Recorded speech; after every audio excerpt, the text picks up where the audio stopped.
It all starts and ends with a girl, too small and inadequate for that world of ash, tar, and coal where she was born.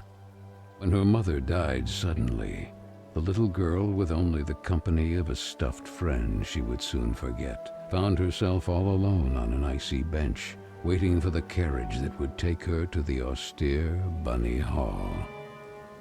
Luckily, even if that place turned out to be very hostile for her, there she met Carole, who like her was small and inadequate, so the little girl began to feel less alone, until, on a day like many others, Carole would leave Bunny Hall for good, so the little girl fell prey to despair again.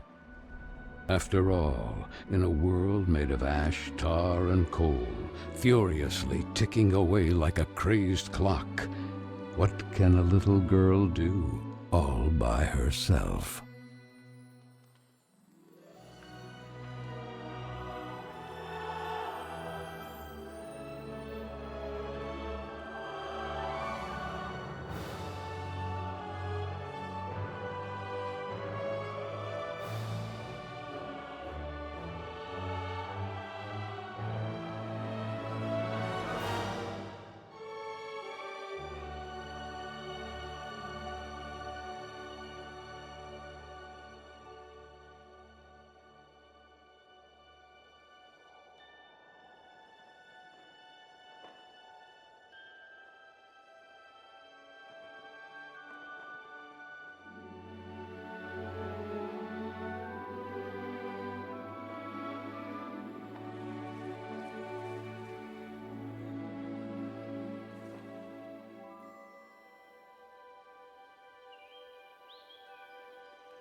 Carole Simmons?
Are you speaking to me? Princess? No, I mean, I believe so.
Hello, little bunny. That letter is mine. Could you... The sweet, bespectacled bunny ignored the little girl and took the letter with them. I beg you, would you be so kind as to give it back to me? The little girl began to get impatient.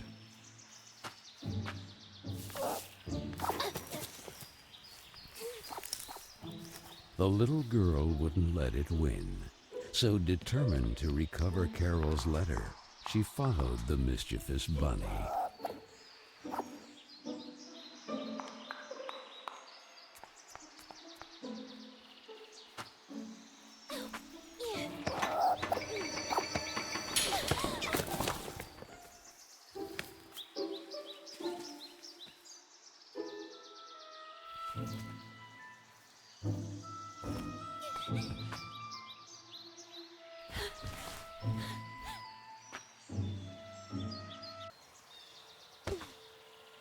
What place is this?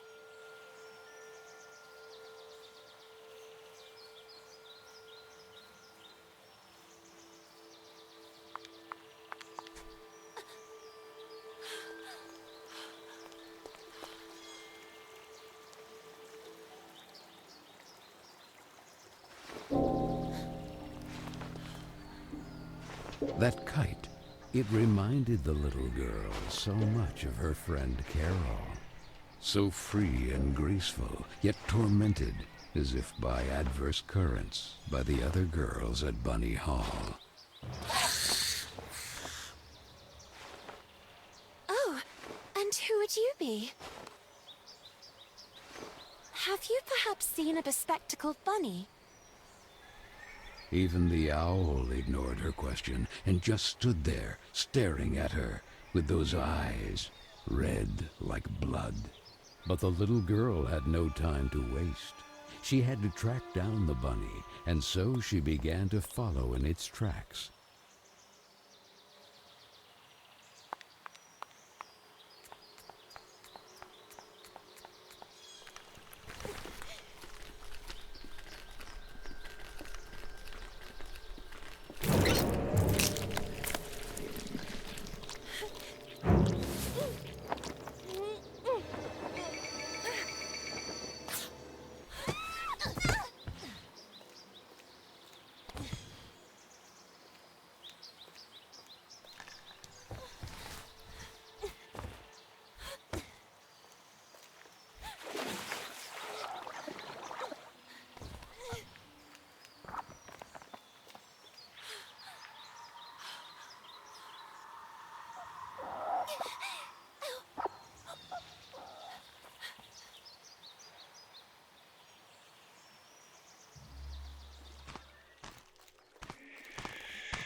And the girl, filled with a chilling sensation she could not explain, dove into the water.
So the little girl fell, and fell once again.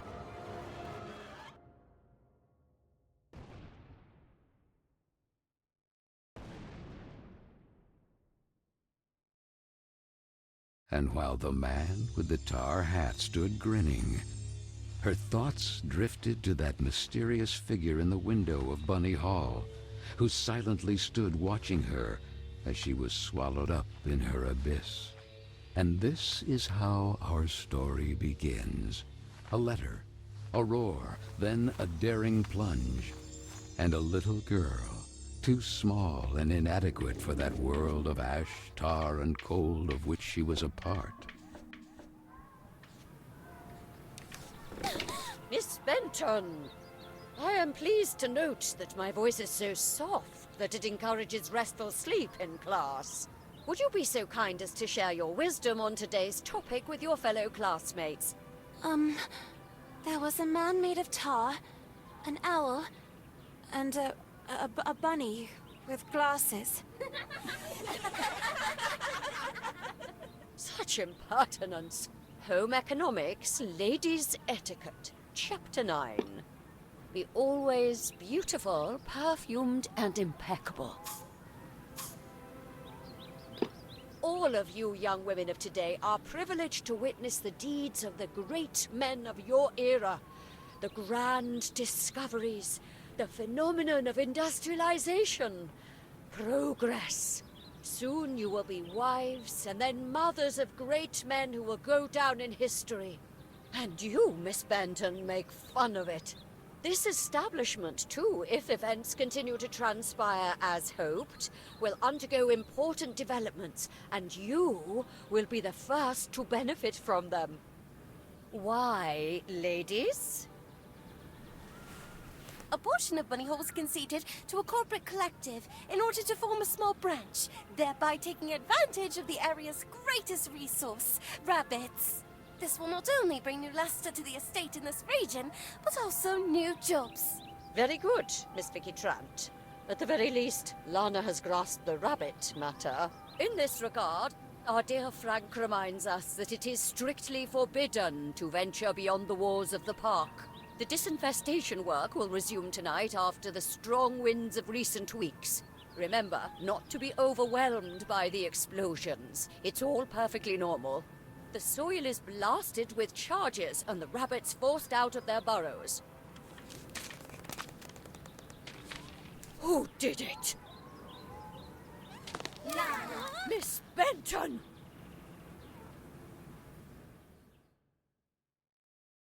I'm weary of you, miss. Ungrateful, arrogant troublemaker. Why is it so difficult for you to behave like all the others?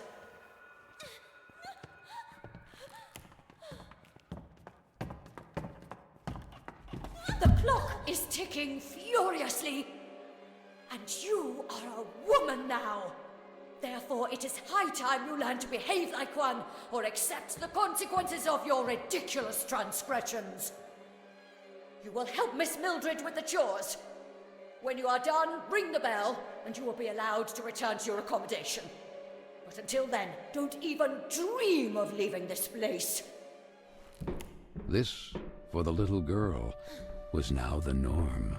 Targeted by Vicky and the other girls, or simply scolded by the matrons of Bunny Hall, like Miss Hinman and her nauseating perfume. She constantly repeated herself sadly, "No, I don't want to grow up. I don't want time to flow furiously anymore.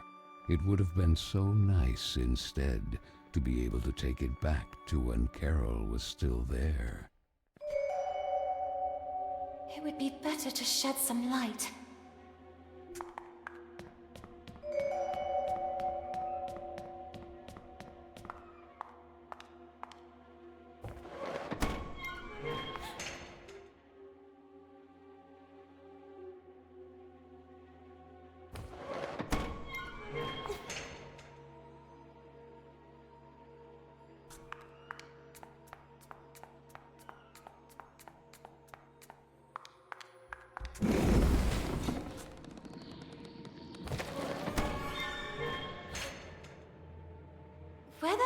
the broom go?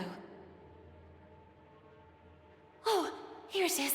Better get to work.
And this?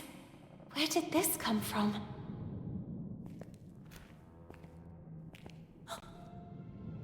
It looks like an old mailbox.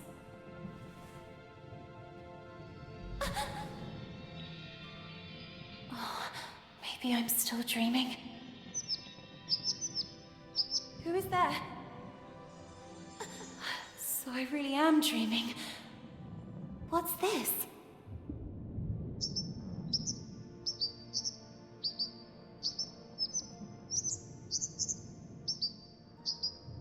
Corolla?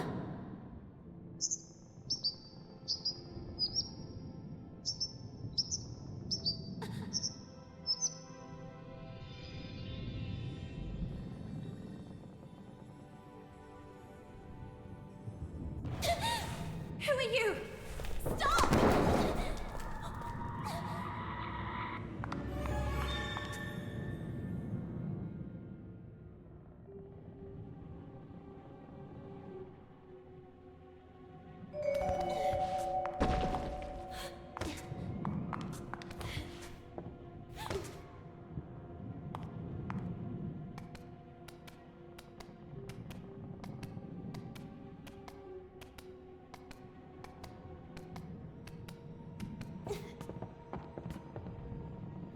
No! Please! Stop!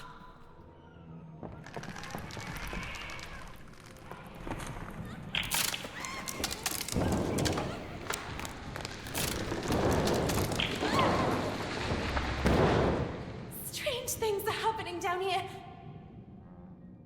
No! I won't stay here a moment longer!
Typical birds of prey. They're greedy for mice and other small rodents. I wonder if I can use that to my advantage.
You call this cleaning? It's a pigsty. Miss Hinman was clear. You will spend the rest of the day here. And speaking of which, here's your lunch, miss. No! Wait! I did everything I could! It's not right. I won't spend another moment here. I have to find a way out.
Oh, I'm so sorry, little one.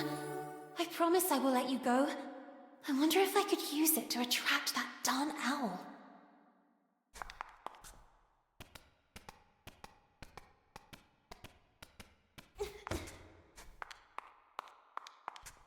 Hey, ugly owl! That's what you want, isn't it? Mouse porridge! This way! Come on!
have been a great help to me.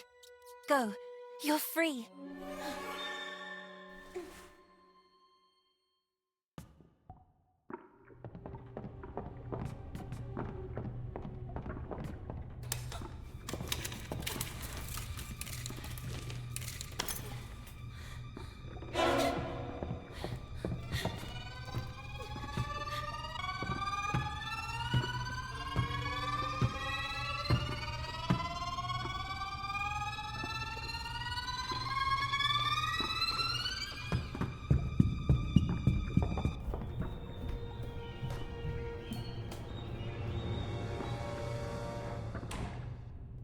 Who was that boy? And what was he doing?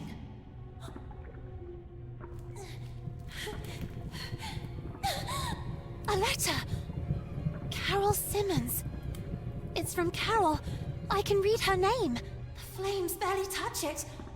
I have to put out the fire before it's too late. The little girl began to wonder if it had been that mysterious boy who threw it into the flames. But why? What was he hiding? And above all, who was he? No! No! Why did you kill it?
doubts are as insidious as snakes. Aren't they, little girl? Who's there?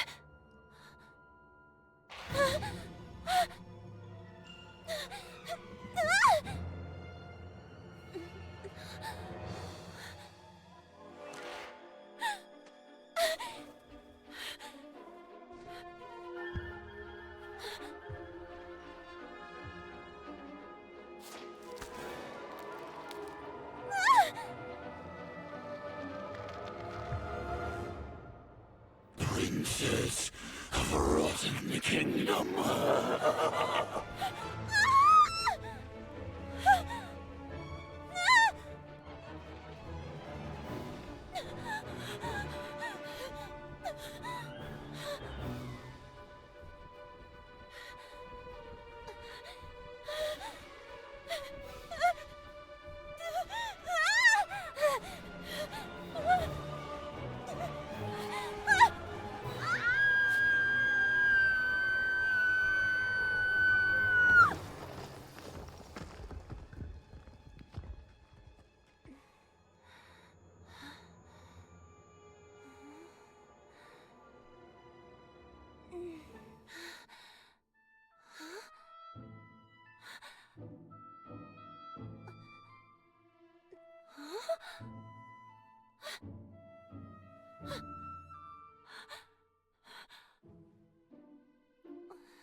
And then the little girl, victim of some dark spell, regained consciousness in the attic of Bunny Hall. But this time, it wasn't just a dream. And she was no longer human. Was it the work of that old man with the tar cylinder hat? Who was he? And why did he mean her such harm? Luckily, that nice gentleman in silver had rescued her. But what did all this have to do with her? And with Carole? Carole Simmons and that letter set on fire. Had she really run away? Then she looked around and remembered that place. The attic with the kitchen. All the girls were terrified of that place. But this time, Carole wouldn't be with her.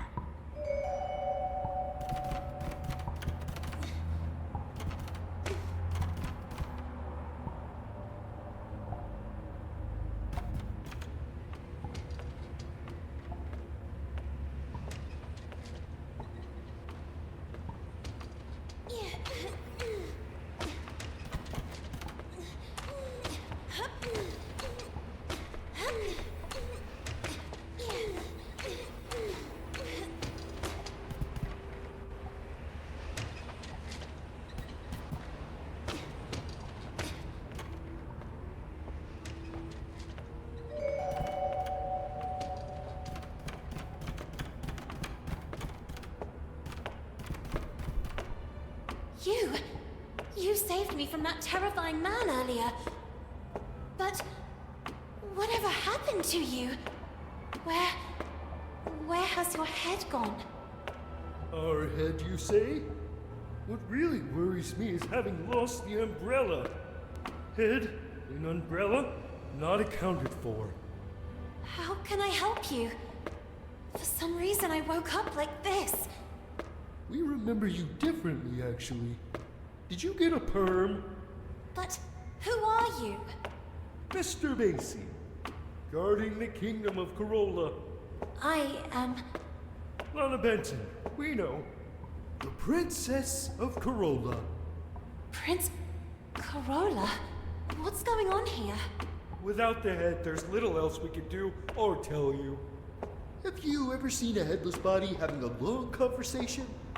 To tell you the truth, I have never seen a headless body capable of carrying on any type of conversation. I'm powerless. Find the head. Something must certainly have happened to him.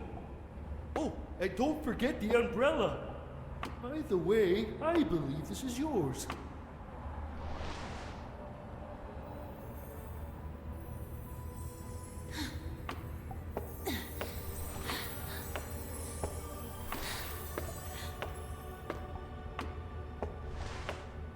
My ribbon! Oh, thank you, thank you! Now go, and be careful. There is a risk that Mr. Kin's black tar has already begun to spread. Keen. So that is his name. Remember, the more power he gains, the weaker Corolla becomes. And with it, all of us. So Lana, as frightened as she was confused, decided to accept the mission and find the head of the silver gentleman who had rescued her.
There he is! The head! Who did this? I'll get you out of here! Don, it's locked! Miss Fisherin! Whatever happened to her? Could it be the black tar Mr. Basie was referring to?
All right, good. I'm here. No, no, no! Darn, I was almost there. Just when I finally have the key. Where could he have ended up?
That place of dust and ash awakened sad memories in Lana. She and Carole grounded, old Mildred and her deafening, shrill voice. "The silver gentleman's umbrella," the little girl proclaimed. A voice rang out. I didn't have time to finish it. But then, as if by magic, because time knows how to repair lost and unfinished things.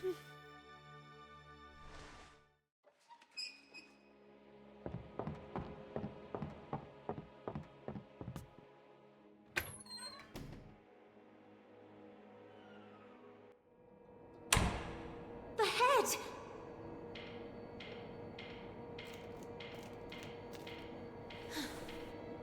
Finally! I'm sorry I took all this time. Oh, that horrible owl again!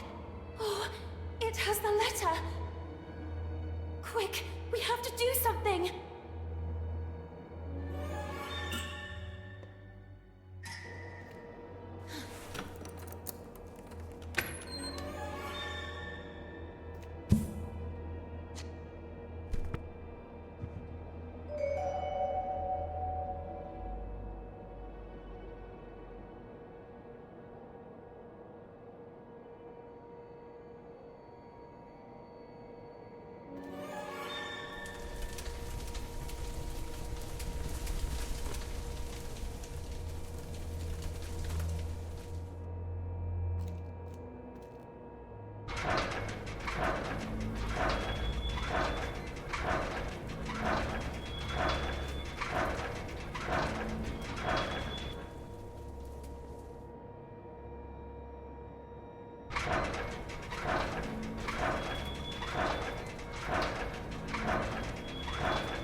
Birds of prey most afraid of?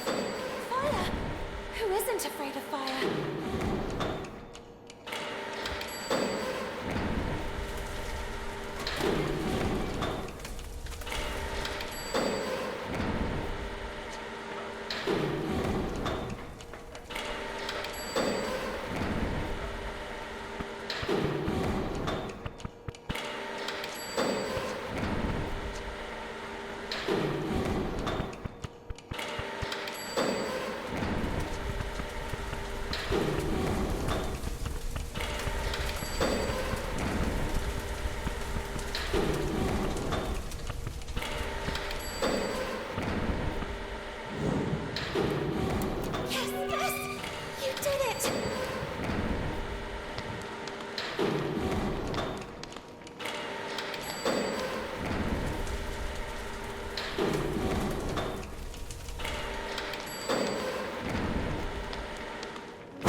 Was it perhaps a dream? She and Carole together again until the little girl opened her eyes.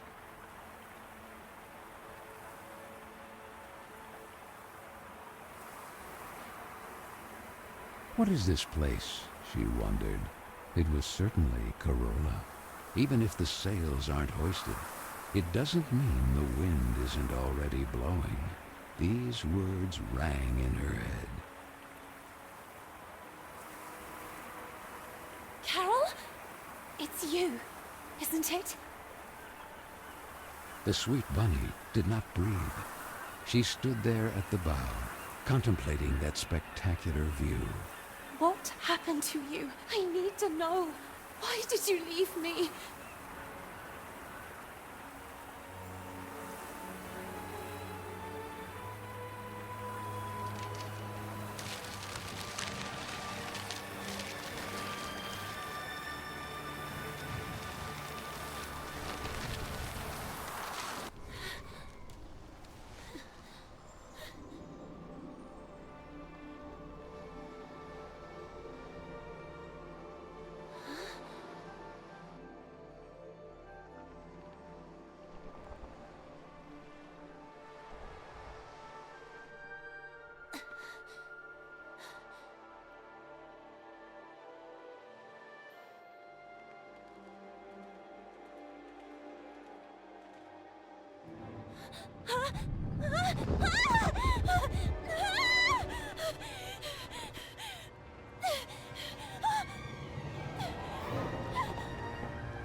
Are you trying to break your neck, Lana?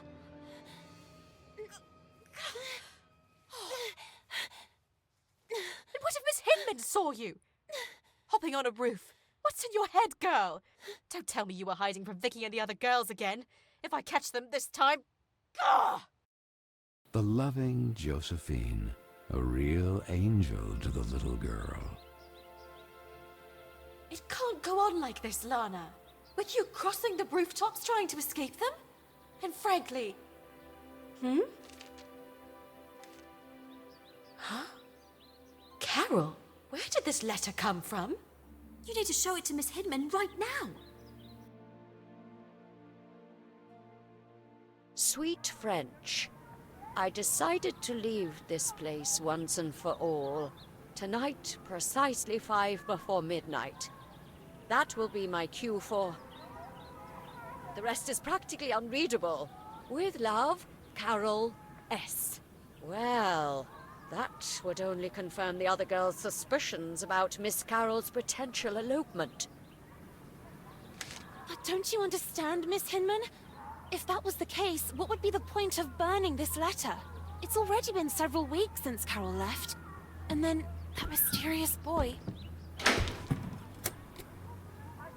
Oh, Frank, right on time. Do you have any news about this mysterious boy? Seen anyone shady hanging around Bunny Hall? The man shook his head. That was Frank, the handyman. The girls were terrified of him. That sinister squeak of his prosthetic leg was the reason they used to call him the Rust Man. He was there, fiddling with a poker right where I found the letter. Then he put something in his pocket, but I didn't see exactly what. I had to hide. You are shocked, little girl. But I'm sure of what I saw. We'll look into it with a fresh perspective. Now, it will be better for you to go and get some rest. But Miss Hinman... Go, my dear. Listen to what she tells you. We will talk about it more later.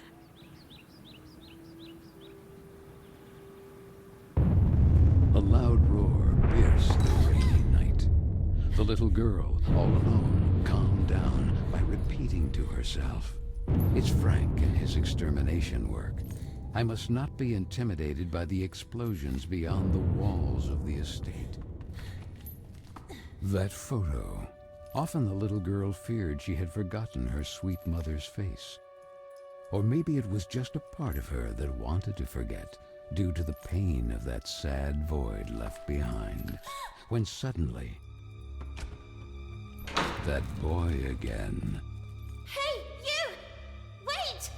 And though curiously all alone, on a freezing rainy night like this, the little girl set off in pursuit of that mysterious boy.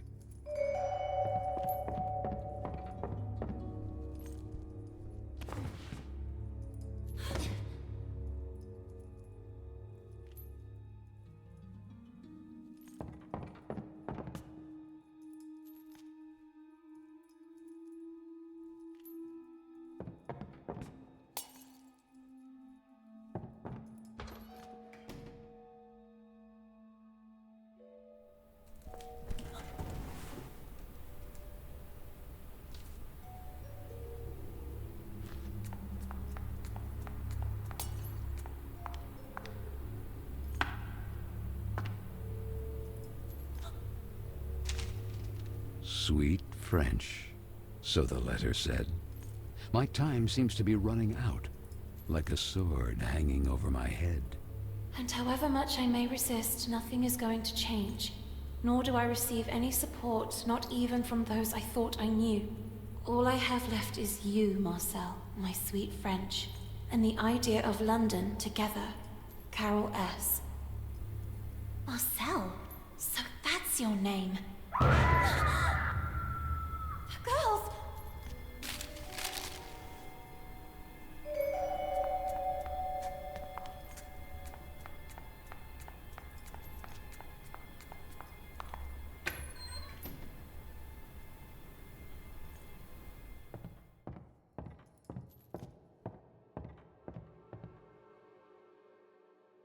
Vicky? Girls? Is anybody there?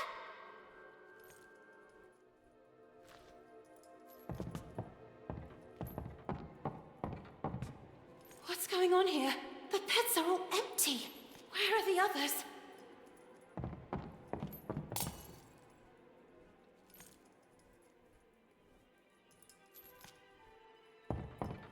Oh, please! You have to help me! Vicky! What's going on? Where are the others? Gone! Someone, something, has swallowed them. Please, do not leave me. What the heck are you talking about? From the breach! The tar, Lana! It's spreading. The tar? Don't you understand? Even if time seems to have stopped, the clock keeps ticking furiously. Grant him Corolla, or like Carole, all of us will be doomed too. Vicky! Please do not leave me. Poor fool. Did you really think Vicky or the others would ever ask for your help?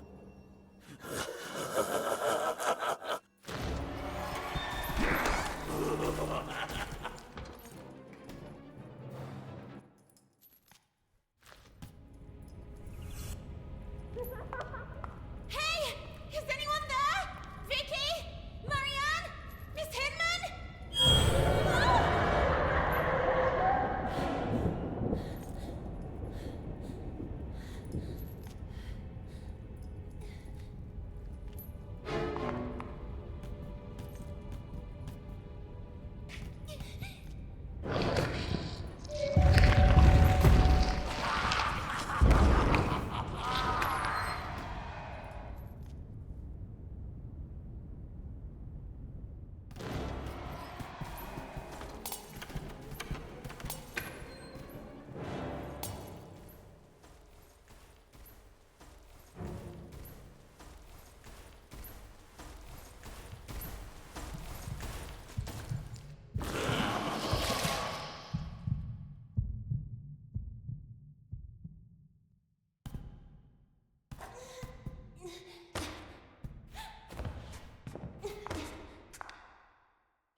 Where is everyone?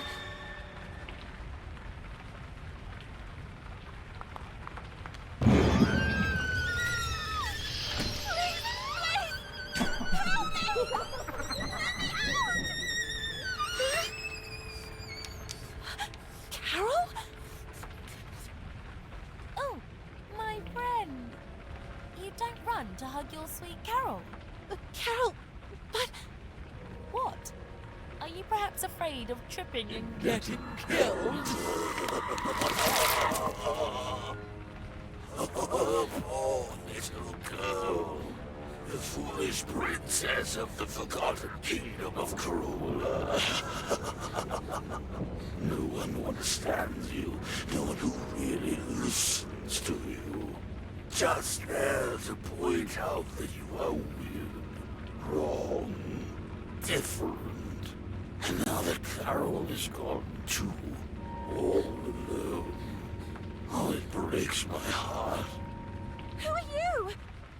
Who am I? They call me many things. Mr. Keen, Altar Cylinder, Horrible Oblivion, and then my favorite, the Corrupter of Worlds. From the breach, the tar begins to spread. And sooner or later, Corolla will be mine too. What do I have to do with all this?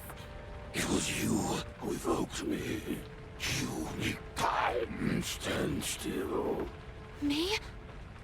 Perhaps in a vain attempt to bring things back as they were. Let time stop then. May it stop forever. No. It's not possible. Yes, princess. You fear that time passes. You're terrified of growing up. Nonetheless, whether disappointment, the clock continues to tick furiously. And only I can stop it forever. Or even bring it back. And what do you want in return? Grant me Carole legitimately, and I will give you the gift you desire most of all. But the sooner you remember, the sooner you'll be able to make a decision. And who knows if it might not be your investigations. Carole, the French, the letters, the solutions of this riddle, which will make you remember.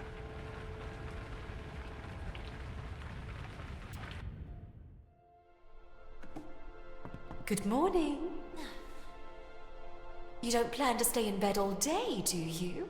It seems that Miss Hinman has an important announcement to make. Oh, I must have dozed off again. I can't remember. Maybe I was dreaming. Quick! Miss Hinman will kill me!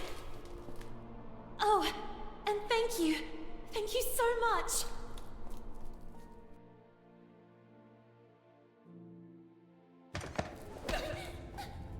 Oh, be careful! And where did you jump out from? Oh, I'm mortified. I pray you can forgive me. On the contrary, I hope you will do this more often. What are two sad eyes doing on such a beautiful face? Oh, you mean it? Dawn, I have to go.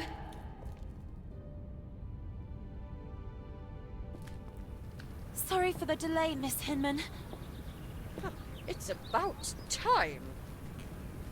Well, now that Miss Benton has also honored us with her presence, it is my duty to introduce you to the newest guest of Bunny Hall, Miss Dudley.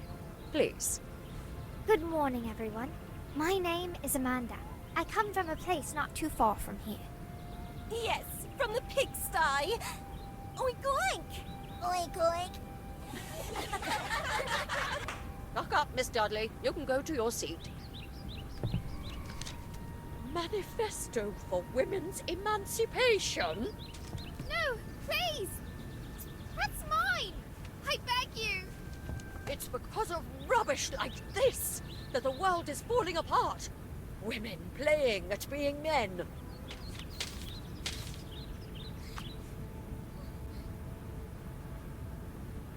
This, for the little girl, was a common occurrence.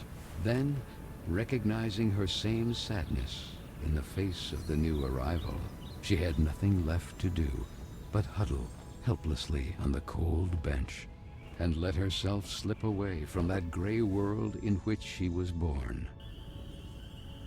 Even if the sails aren't hoisted, that doesn't mean the wind isn't already blowing.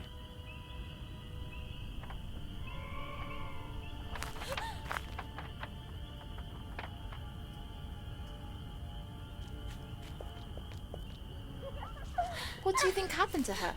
To whom? Stupid. To Carole. Oh well, she was a troublemaker. Right! My father always said not to trust her kind. But her disappearance doesn't worry you even a little. What if it happened to one of us? She could be frolicking who knows where. We all knew what her plans were. Well, maybe something happened to her then. Or maybe someone chopped her into tiny little pieces. Who knows? Maybe Frank? Oh, God. The rust man. That guy creeps me out. Yeah, I think he killed her. I mean, have you seen how he stares at all of us? Without ever taking a breath. Oh, and that continuous heck, heck, heck. Do you think he's a bloodthirsty girl killer? You're scaring me. I am the spirit of Carole Simmons. Lana told Miss Hinman that a guy secretly snuck into Bunny Hall. Who? That handsome lord standing outside the classroom? Stupid. You're stupid. Not that. Oh, he is so cute! And look who's there. Hey, where are you going all alone? Where are you running off to? We just want to talk to you. The little girl could only wonder who Vicky and the others had set out in pursuit of, and that letter. All she had to do was gather her courage and overcome that wall that stood between the estate and that forbidden territory.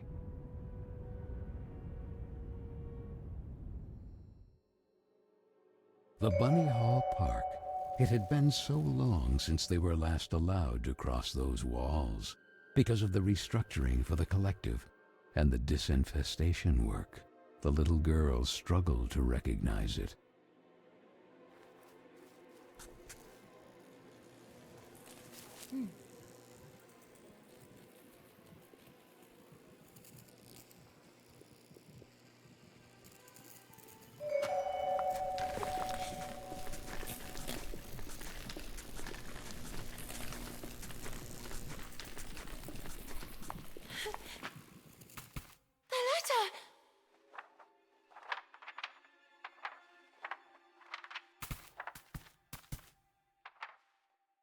Girls! What are they doing up there? Where are they going?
Not again! Oh, no, no! I have to find a way to go down there.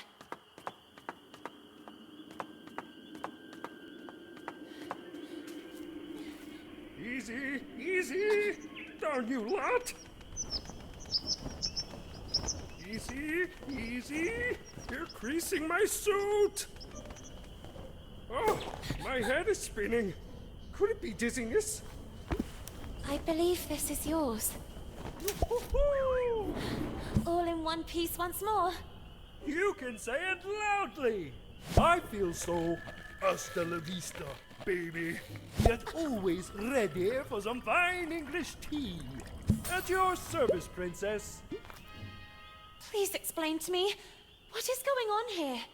I'm here to take you back to your kingdom, princess. But things have taken an unexpected turn. Mr. Kin, he learned of a breach. A passage from the mortal world to the kingdom of Corolla. And that's where he wants to expand to, corrupting it. But what does all this have to do with me? Princess, you really don't remember? Since the two worlds are converging, you are the key.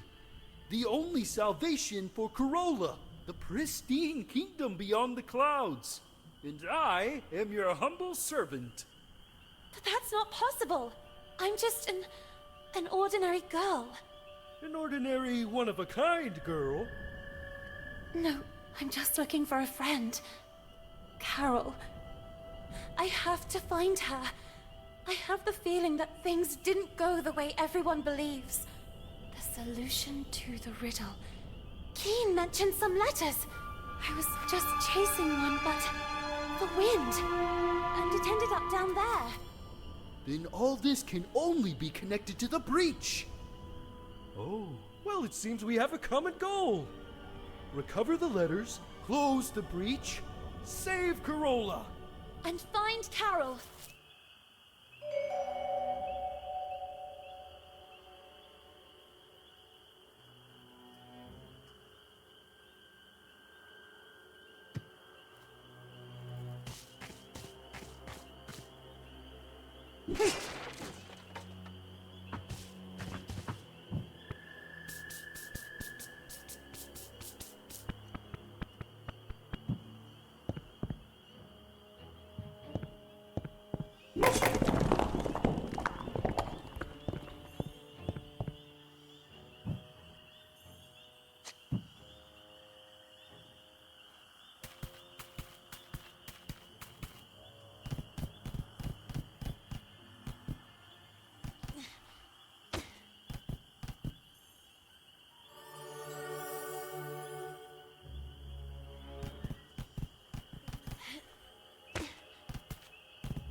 need you to stand guard here, in front of the door. Should something happen to me, I've seen Carole reduced to a rabbit, and the same thing has already happened to me. But... I'll hurry. I'll retrieve the letter. I'll retune the radio frequency of the cableway and we'll get out of here. Promise me. At your service.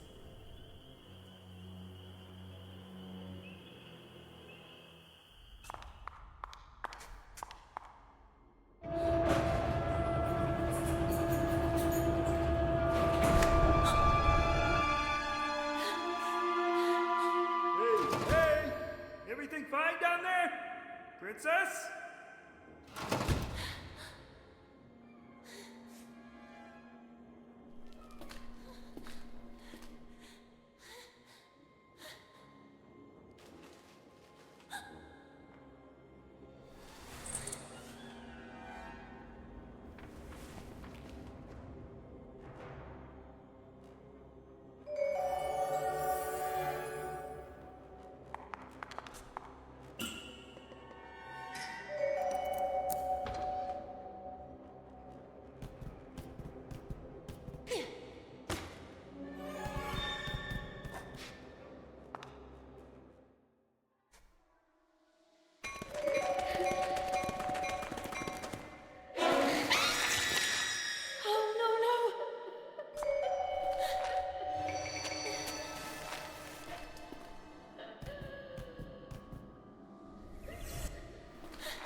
recovered the letter, but...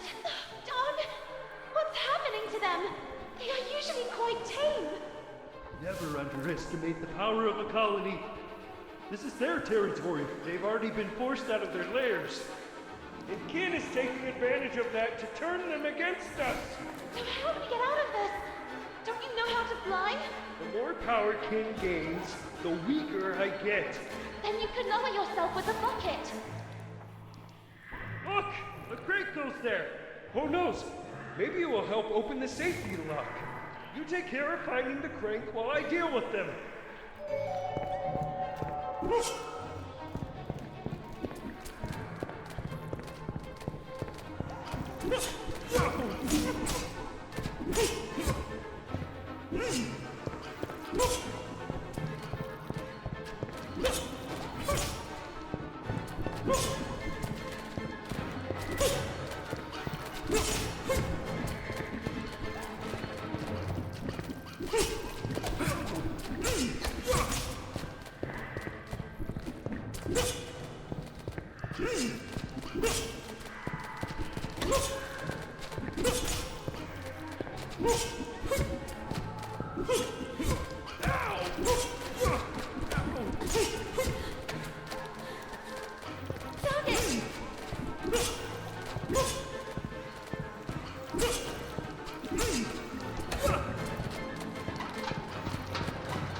Who would have thought? We were wrong to underestimate the little girl. My dear Velenia, you, my darling, we must act now. The princess may have been able to stop time, but you will certainly be able to give it a taste of her unpredictable mutability. Go! Corolla is one step away from becoming ours.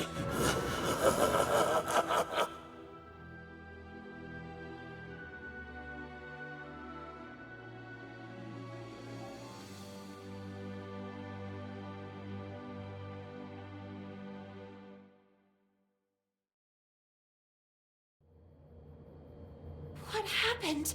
What are we doing here? The little girl barely remembered what had happened, and the head couldn't give her an answer. There was no longer any trace of the rest of Basie. However, the little girl did not despair. She was confident that, as had already happened, the head would soon find its way back to rejoin the rest of the body. Why do I feel like I'm reliving a moment I've already experienced? Me and you, all this. Then she looked out at the horizon, beyond the window of the cableway. What had once been the flowery park of Bunny Hall was now a pile of tar, ash, and coal. Poor little animals, forced out of their own lairs by the sound of drills and explosives. Carole, where are you, Carole? Then she remembered the letter. It was a page from Moby Dick, my sweet Carole. Learning how closely you hold Melville's work to your heart, I offer you this page from Moby Dick. Do you ever wonder if you are the menacing whale that freely sails the waters in search of new destinations, terror of the seven seas, yet man's designated prey? Or the unstoppable Captain Ahab in the eternal search for that whale, moved to revenge for the leg torn off of him? Your dear French, Marcel. Marcel, you again. The little girl remained there, absorbed in her thoughts. Moby Dick. How many times had she and Carole read it, and even quoted it? Or like that night in the library. Don, Lana, we need to be quiet. I'm trying. Come on, we're almost there. If they find us, we're doomed. Now, where did I put it? Oh, there you are.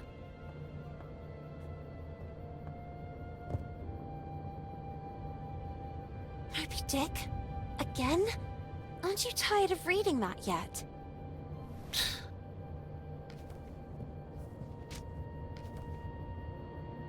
My God, Carole, if Miss Hinman catches us with this... Do you want to read it or not? Let us defend our ground, men. Is this how you control your women? Oh, wow.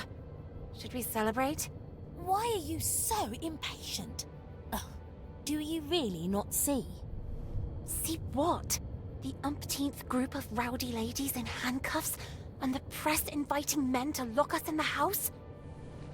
When things don't go the way we want, try to see them from another perspective. Oh yeah? Which one?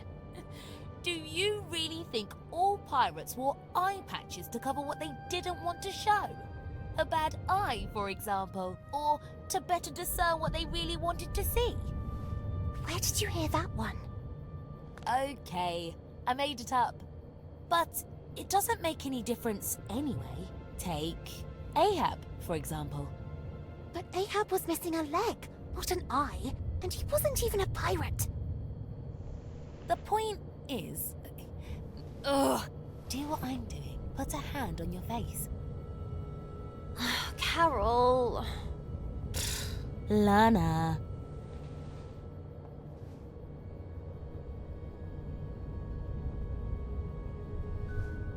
Now look.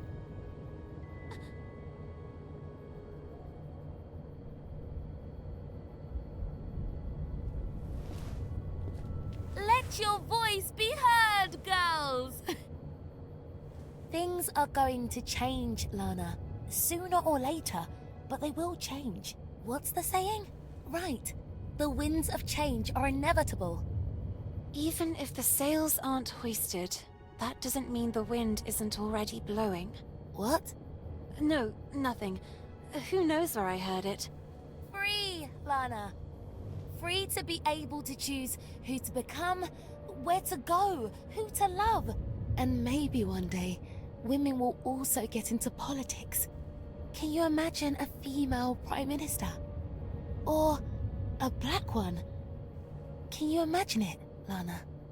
How I wish I could be there, among them, to fight. What future awaits us here? The factory, or worse. Forced to marry someone we don't even know. Unable to choose freely. Caged. Do you want to leave? Carole? No, no. Of course not. You and I will never be apart.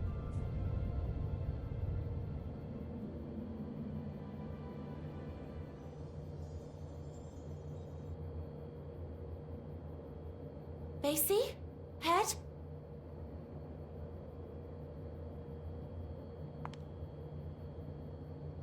Where did Vicky and the others go? I wonder who they were chasing.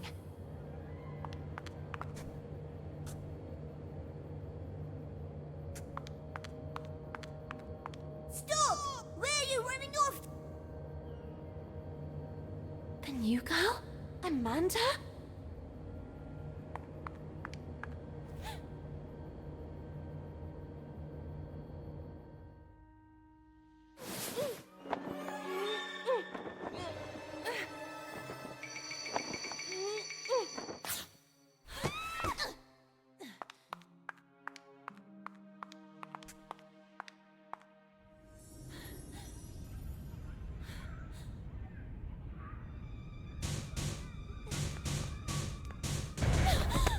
What were you doing locked in there?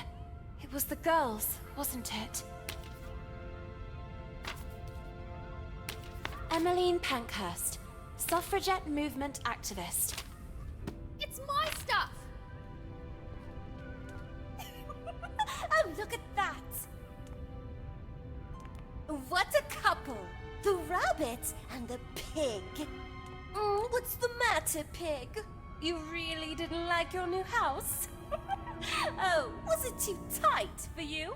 Oh, you certainly know how to choose your own company. Oh, well, at least Carole had some guts. Speaking of which, Hinman is waiting for all of us in the big room, and you are already late. I already have enough problems of my own to take on yours too. It's better if you stay away from me.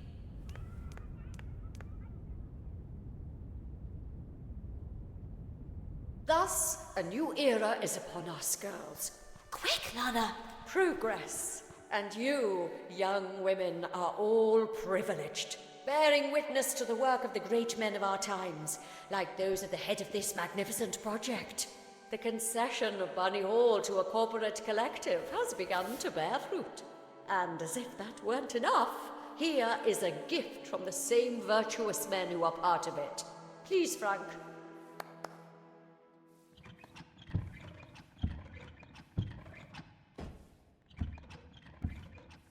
And what is it that young ladies today want more than anything else? If not to please a wealthy suitor by demonstrating the best, most graceful dance moves.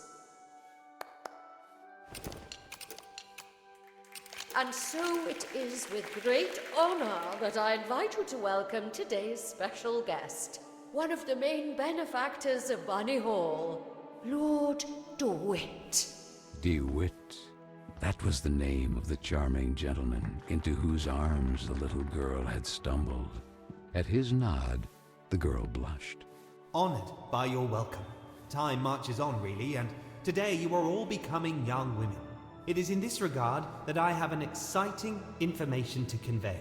Young scions of high society have learned of the splendid girls of marriageable age who reside at Bunny Hall.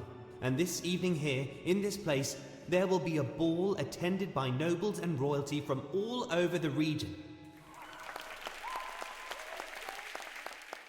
What a magnificent, magnificent opportunity. I think we need to get to work immediately. Let's see.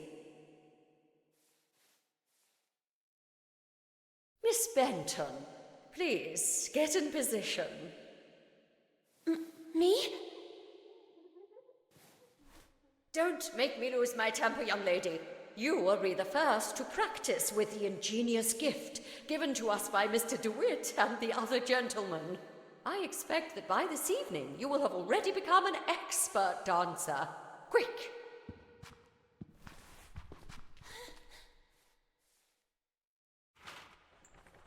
Miss Benton, pay attention. The dance is divided into 2 phases. During the first phase, your goal will be to replicate your partner's moves in time. This is a token. Each token reveals a dance move and the corresponding button to perform it.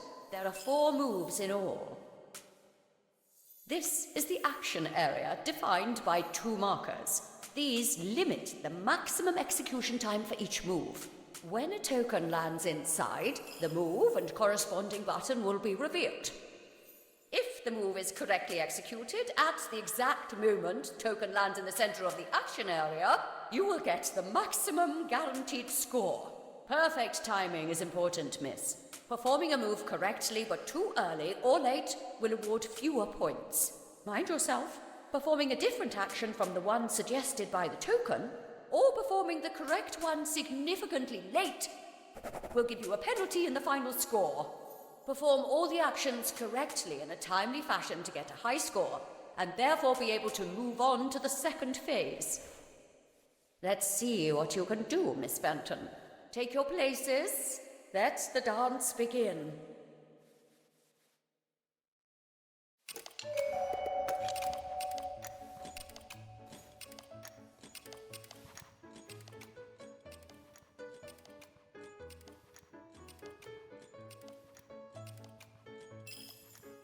This one was easy. Not bad, miss. Really, not bad. Very good.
Well, it is customary that once the ice has been broken, you move on to a second phase in the dance.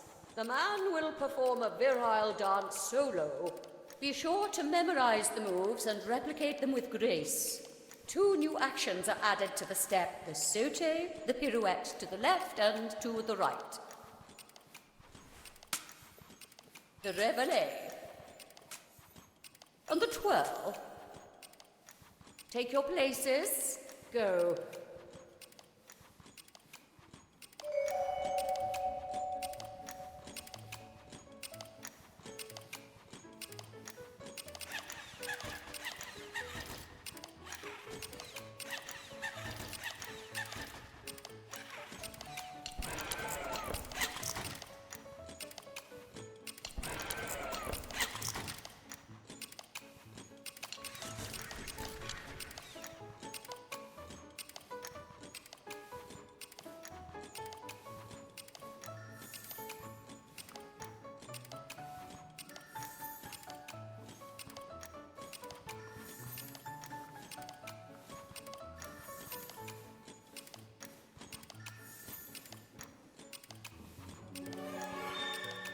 I'm proud of you. Impeccable execution. You...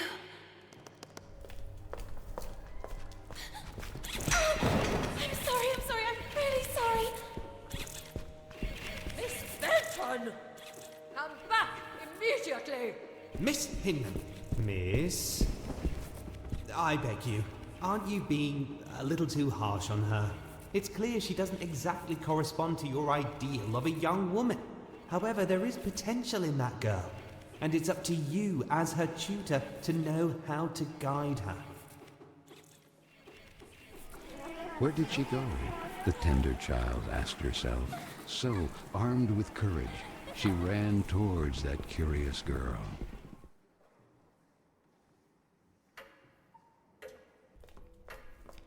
Don, where did he go? Basie! That boy, Marcel, the French. He's the one I saw fiddling with Carole's letter in the basement. He might have something to do with all this. He seems to be racing to get to the letters before us to destroy them. Perhaps to cover up the evidence of his correspondence with Carole. We can't let him escape. But you, how do you manage without... It would take a miracle. And indeed, the one who came to the aid of the little girl and the nice silver gentleman was truly a miracle. Was it the work of a guardian angel, or of some magical deity who assisted them from the kingdom of Corolla? She couldn't answer her own question, yet the little girl was so grateful to them. Quick, let's get to work.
What is this place? How did I end up here? To the little girl, it seemed like a distant era, not yet lived, a strange quirk of time, a time with the stench of black tar and the smoking color of ash.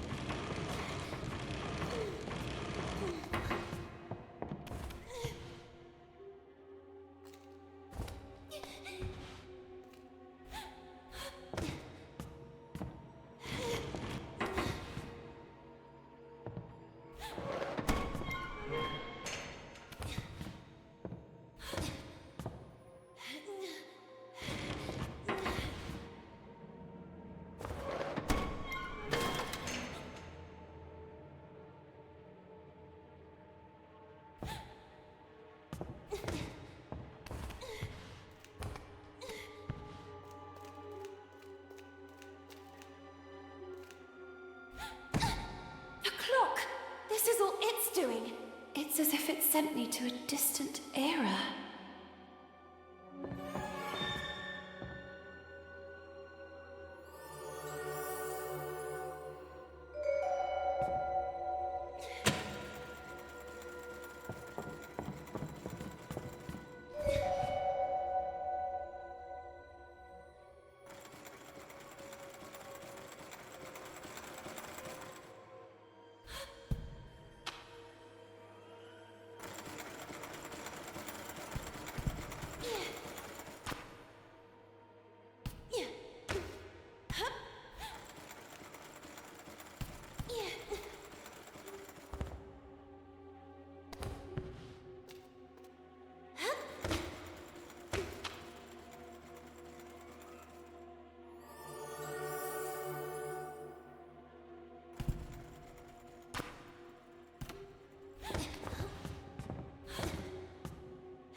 This is the science classroom.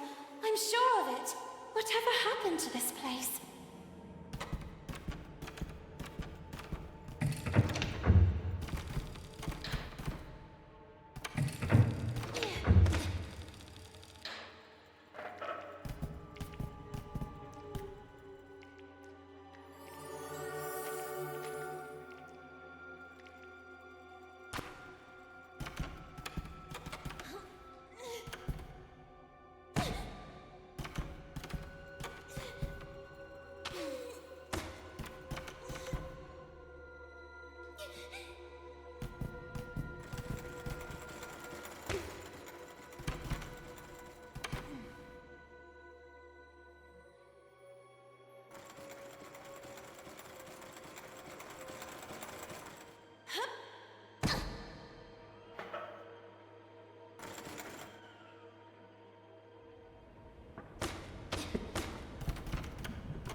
done it? Yes, I did it! But wait a minute. The little girl didn't know how to explain it, but she immediately realized that this couldn't be her time, but a distant era already lived.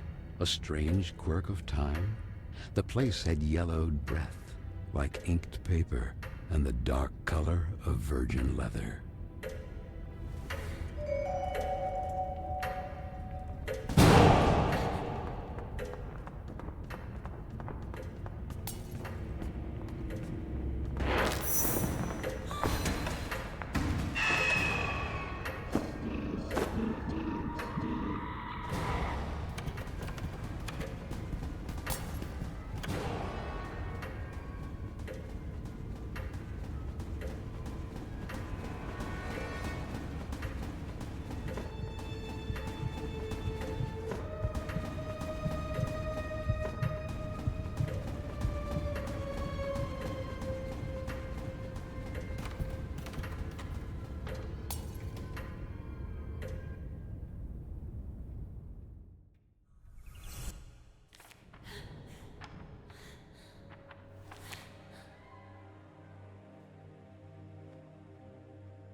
this time.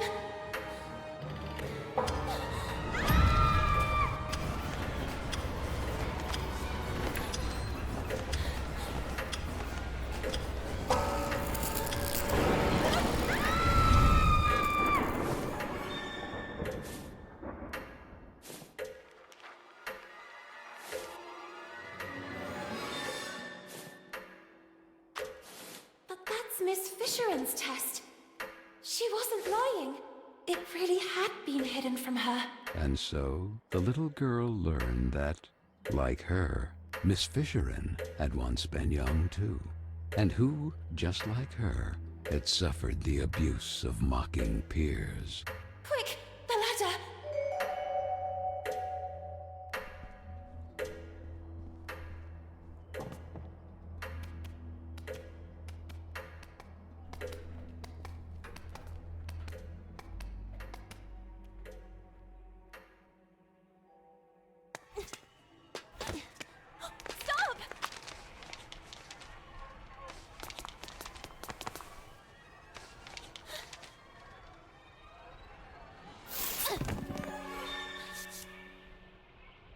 You?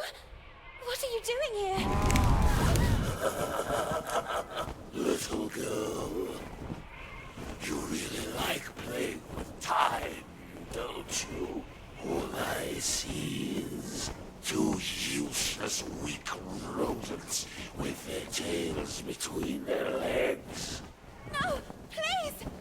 Rabbits, you are just rabbits. This is not your place.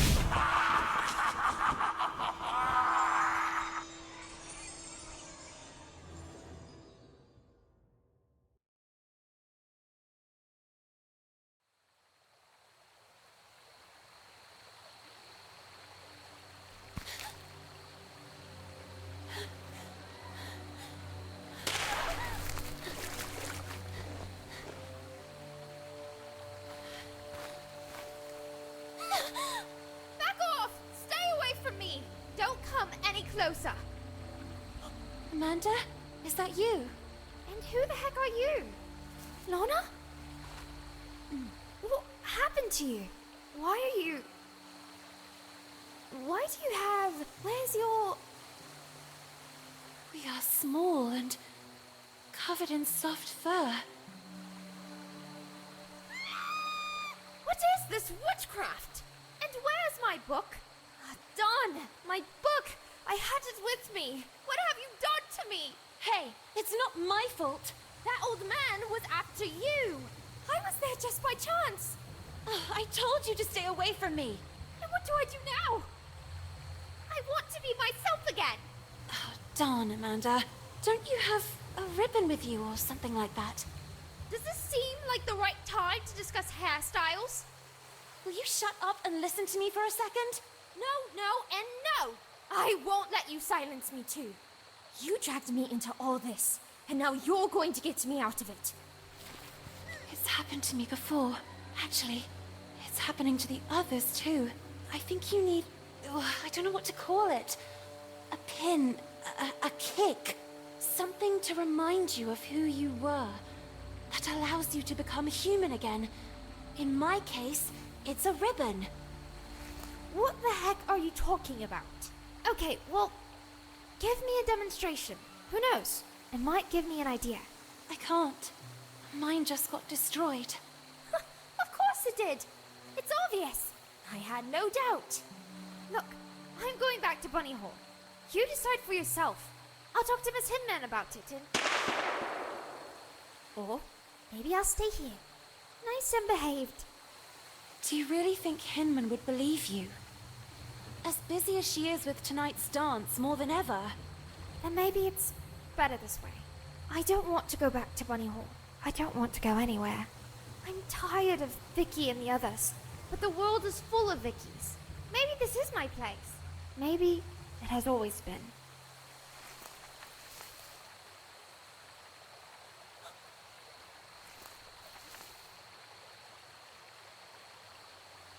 This.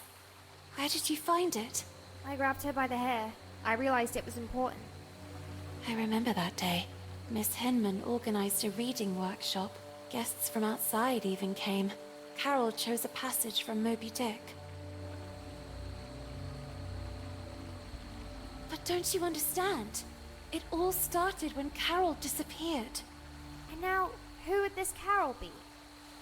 It was at that precise moment that the breach must have opened. I knew the letters or this photo would give us the answers. It's as if Carole wanted to send us a signal. I'm starting to not follow you. He is the answer. The tear in the photo? The breach? He is responsible. Marcel! If we find him, we'll find Carole. And all this could finally end. Even if the sails aren't hoisted, that doesn't mean the wind isn't already blowing. We have to go back to Bunny Hall. But how? Ahoy!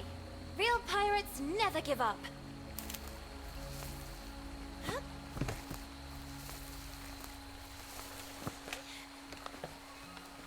The felled tree, the signs of exploded mines. If my calculations are correct, we are in the park, just a few meters from Bunny Hall. Shh. Did you hear? Listen.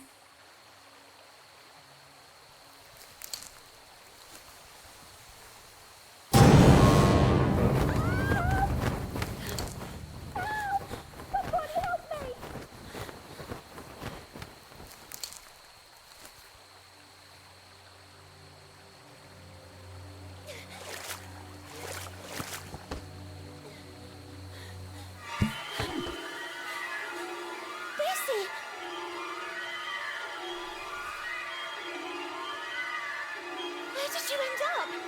Do something! Please help her! We have to follow Frank! Well, let's keep our distance.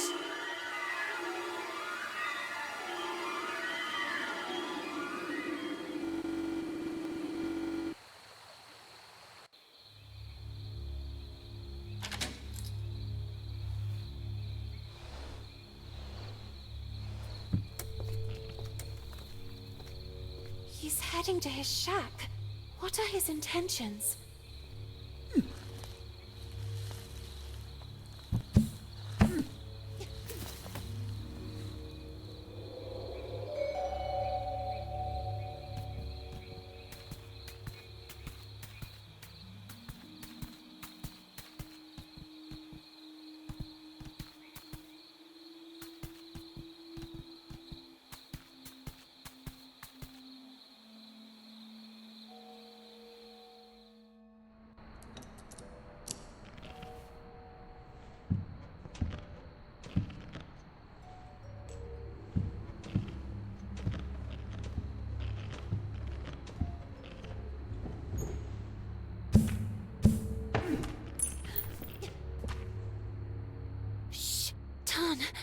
What's that?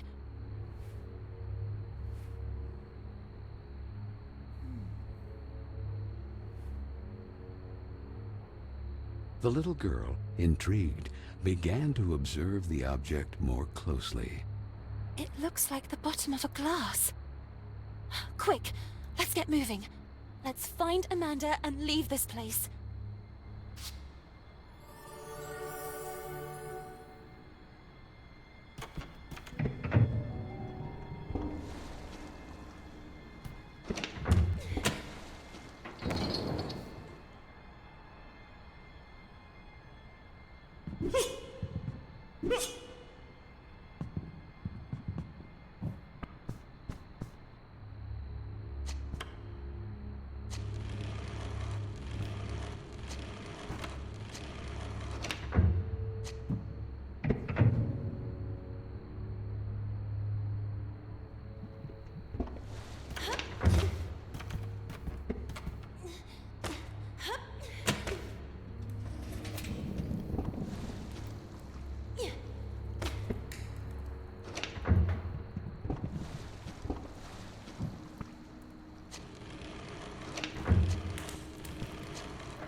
The little girl was shaken by uncontrollable shivers.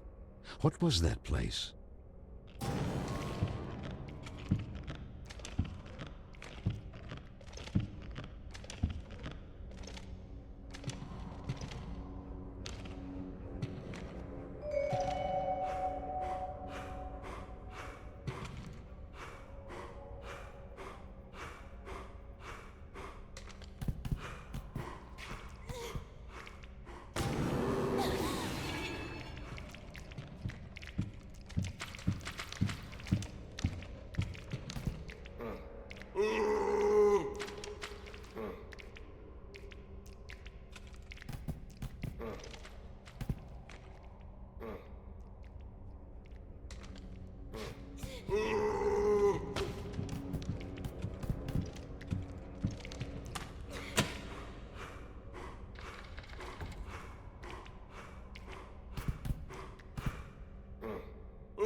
Amanda?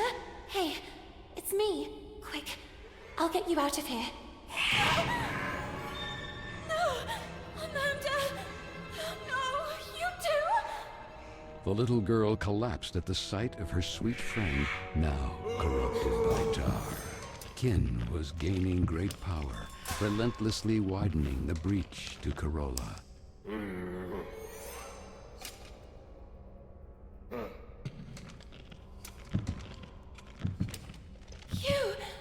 Oh, I beg you! Do something! Help her! Lana, not all of us are equally strong. I don't understand. A moment ago, she was... Come on, I'll take you back to the dormitory. But... And Amanda? It's not too late, right? And me? My ribbon got destroyed. Will I also transform like her? I'll see what I can do. Come on now. We better go.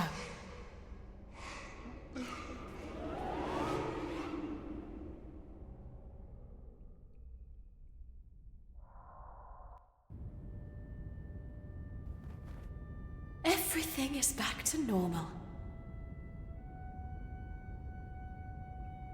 What's up?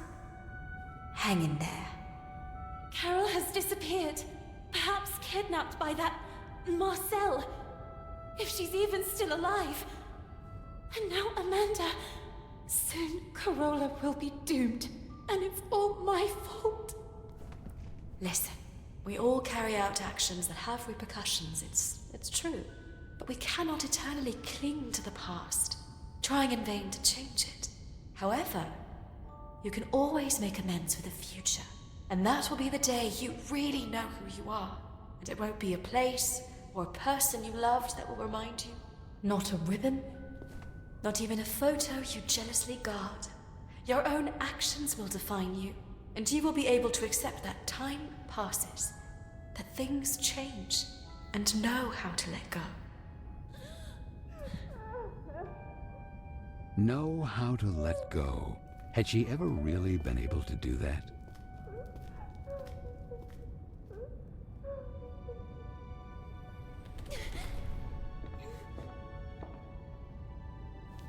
What's this? Who is he? It was there, on your desk.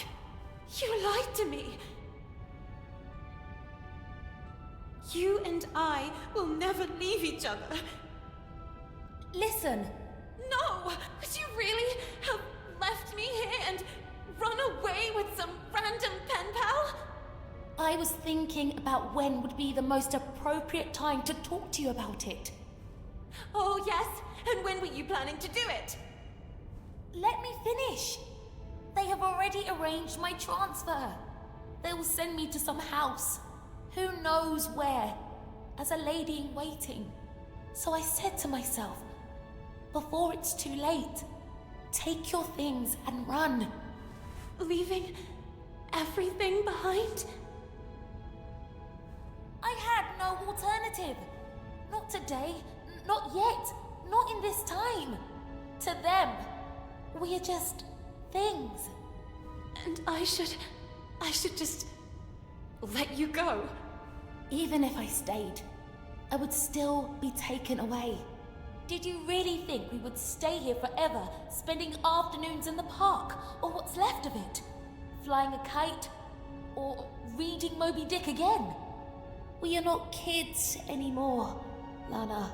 Time flows. Come with me. Let's go together. When things don't go the way we want, try to see them from another perspective. No, not this time. There is no perspective that can change what I see.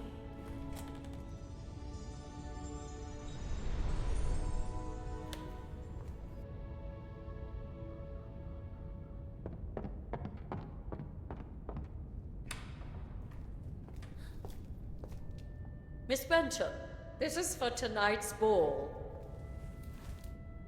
The ball! I almost forgot about it!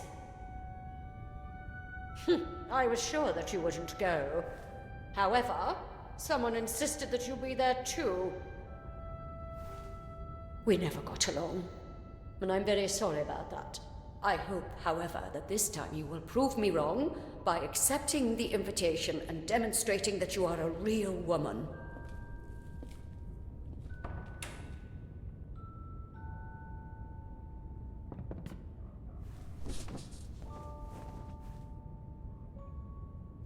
Lord DeWitt. You don't really want to go there, do you?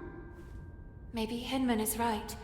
It's time I acted like a real lady. Oh, yes. And maybe you too will start bathing in perfume like that one. Real. You are real when you are the faithful reflection of your own desires. And this is not what you really want. Since when do I have the right to fulfill my true desires? To decide for myself? What about everything else? Amanda? Carole? It's good that I'm learning to let go. And Corolla? Look at me! What can a little girl do all alone? I have to let time take its course again. I am not the person you will need. I am not a princess of any kingdom. Corolla is not my home. This is my place, and Keen has already won. So, you have decided not to return? I thought you were unique. Instead, you're exactly like the others.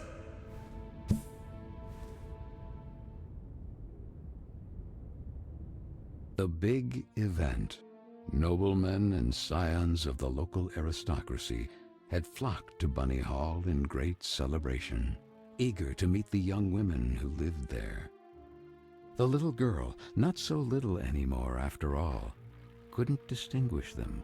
In her eyes, they were merely clones of each other. She couldn't explain it, but she understood that perhaps until that day she had been blind. And while her peers were engaged in pleasantries with wealthy suitors, the little girl decided to track down Lord DeWitt. Miss, you certainly wouldn't want me to serve you a drink. In any case, drinks are for the exclusive use of players in possession of chips.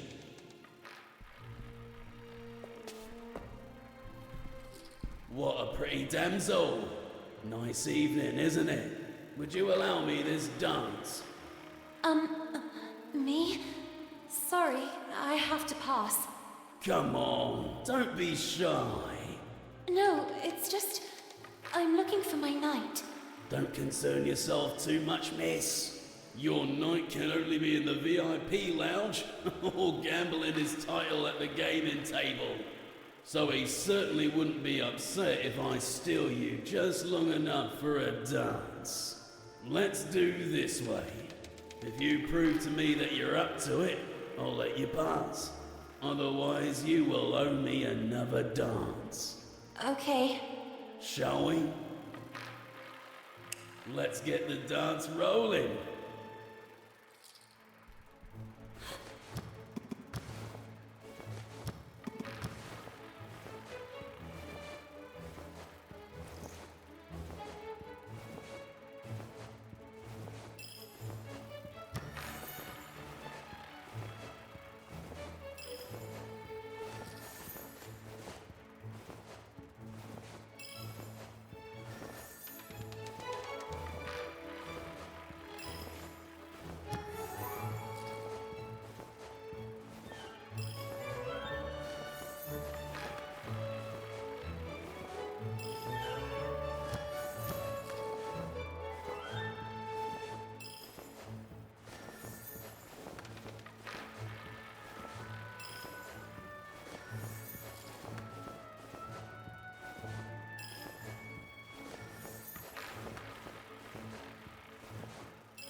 Miss. Not bad. You're doing great. But I was too kind to you. Let's see if it was just luck.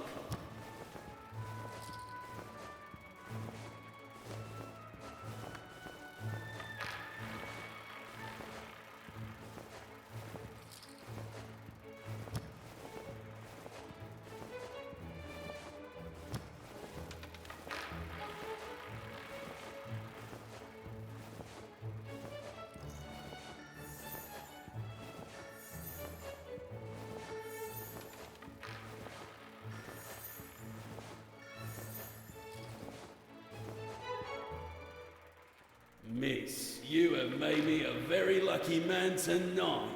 But a deal's a deal. Please go ahead and join your knight.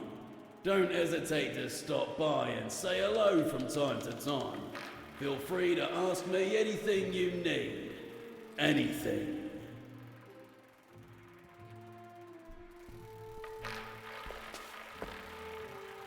Miss, please give me a number immediately.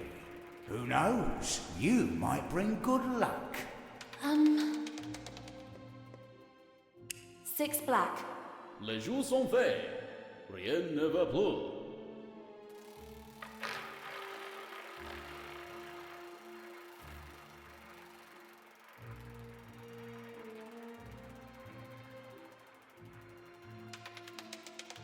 Well, red. I'm very sorry. Alas, miss. Could you be bringing bad luck, perhaps? What you need is one heck of a good luck charm.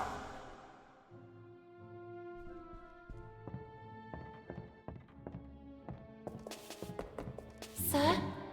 Sir, is everything okay? The gentleman in red did not answer her. Then the little girl noticed that a brass key was protruding from the man's pocket.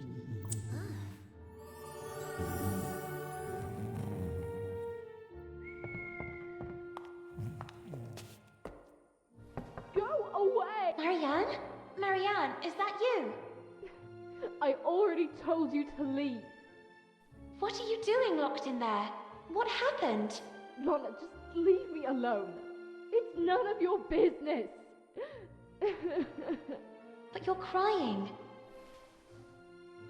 I know you girls never liked me, but in times like this, we should support each other.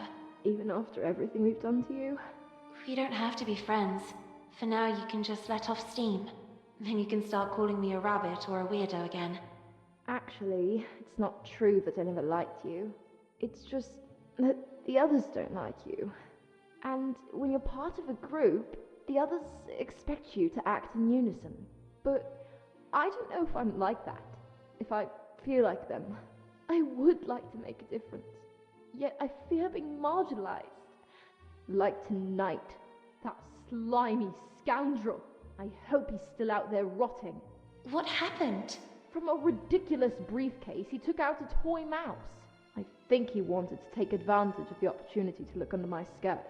I kicked that mouse so hard it must have gone down the drain.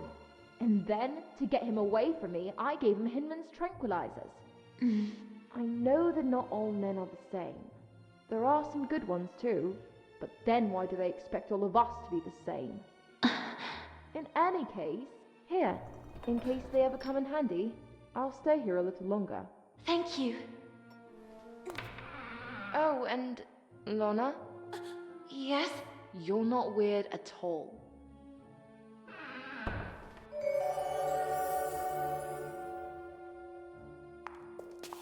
It's really true. At the bottom of the drain is a toy mouse. I would need something for leverage to get it out of there.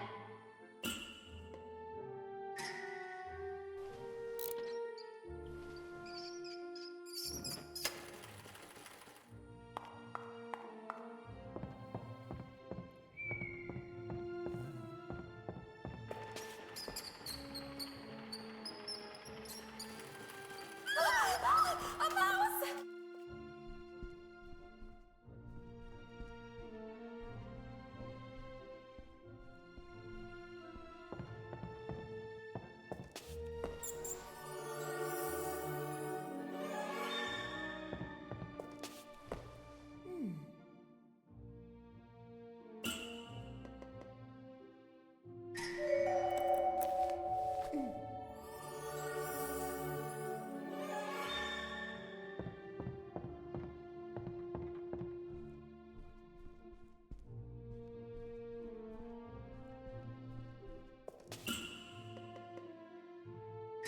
Miss, please give me another number, immediately.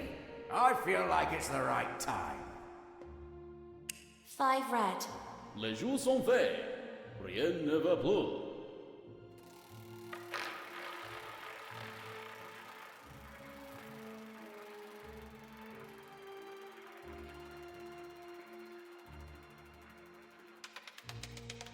Five red.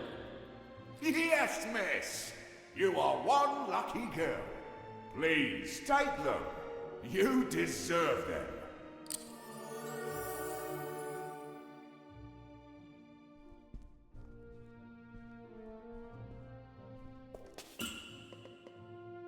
Here, take them. Alright. But I've always thought that alcohol isn't good for you ladies. It makes you all flirtatious.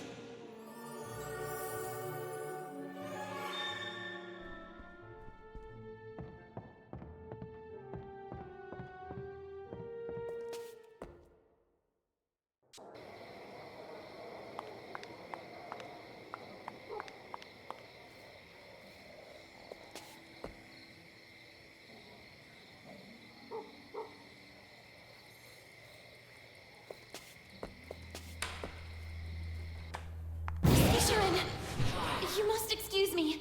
Okay, I'm leaving. There must be a way to distract her.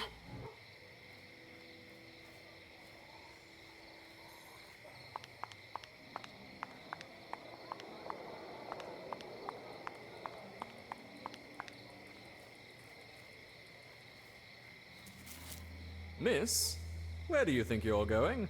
Well, I was looking for my knight of this evening, Lord DeWitt.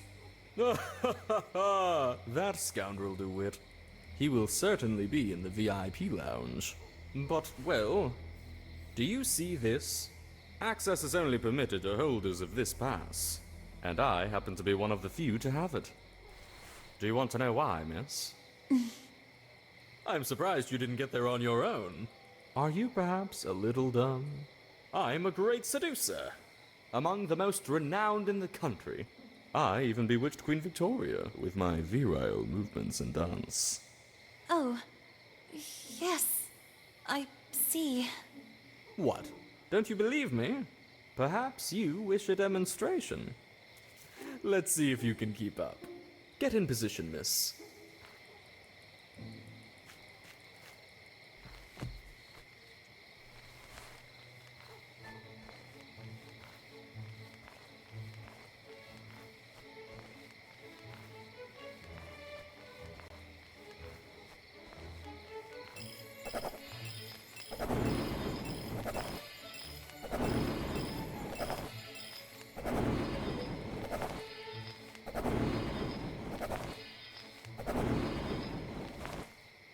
Miss, the trick is to stay fit.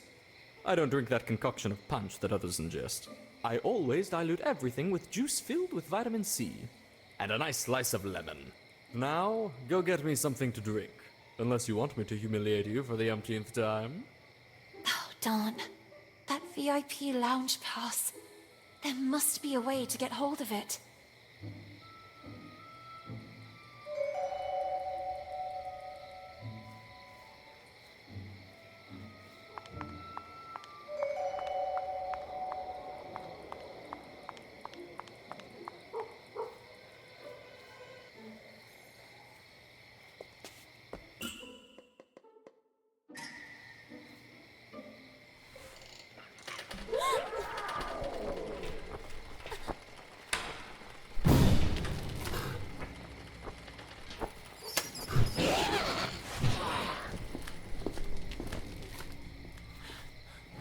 All clear.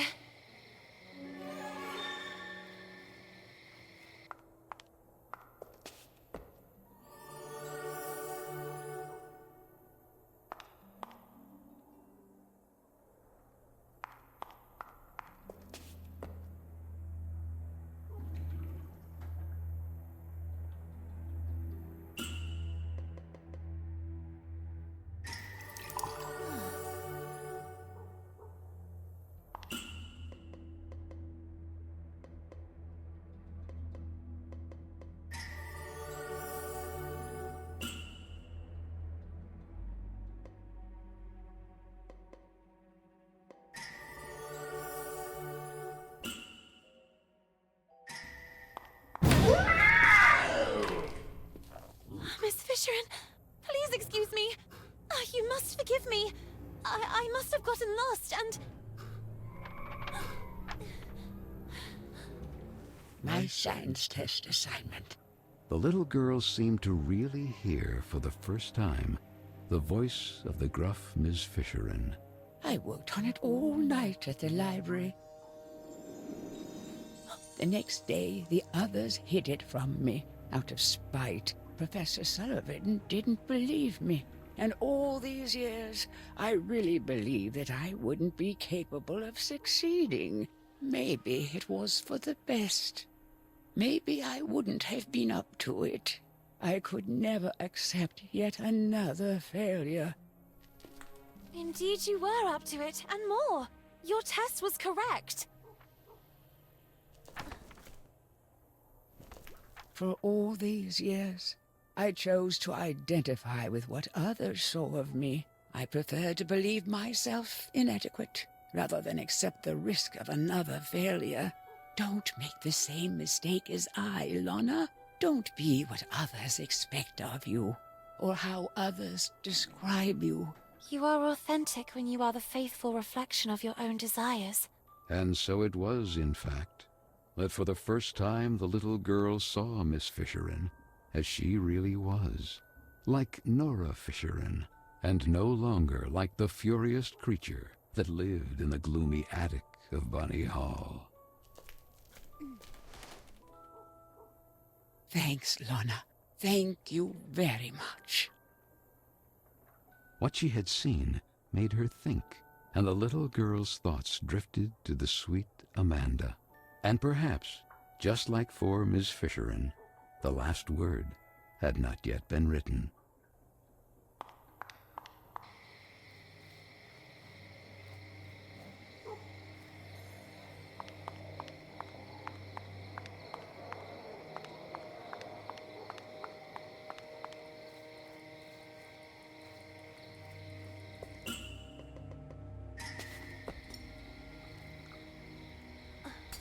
Well done, miss.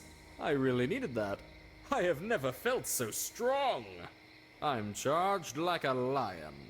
I think it's time for a dance. And this time, I won't be very forgiving.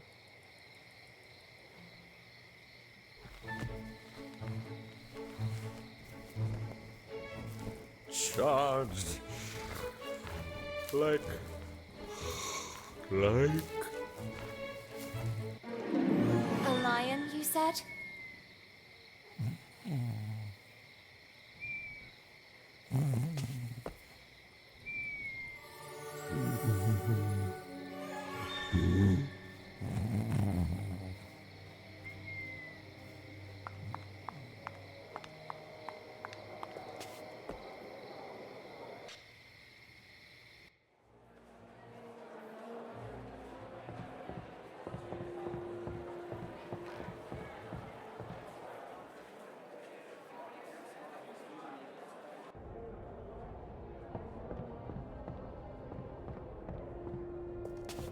Miss?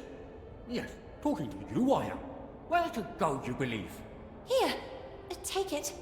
I have a pass for the VIP lounge. I hope you'll be kind enough to let me pass. I would be very honored to pass you to him. But I mean, you may pass.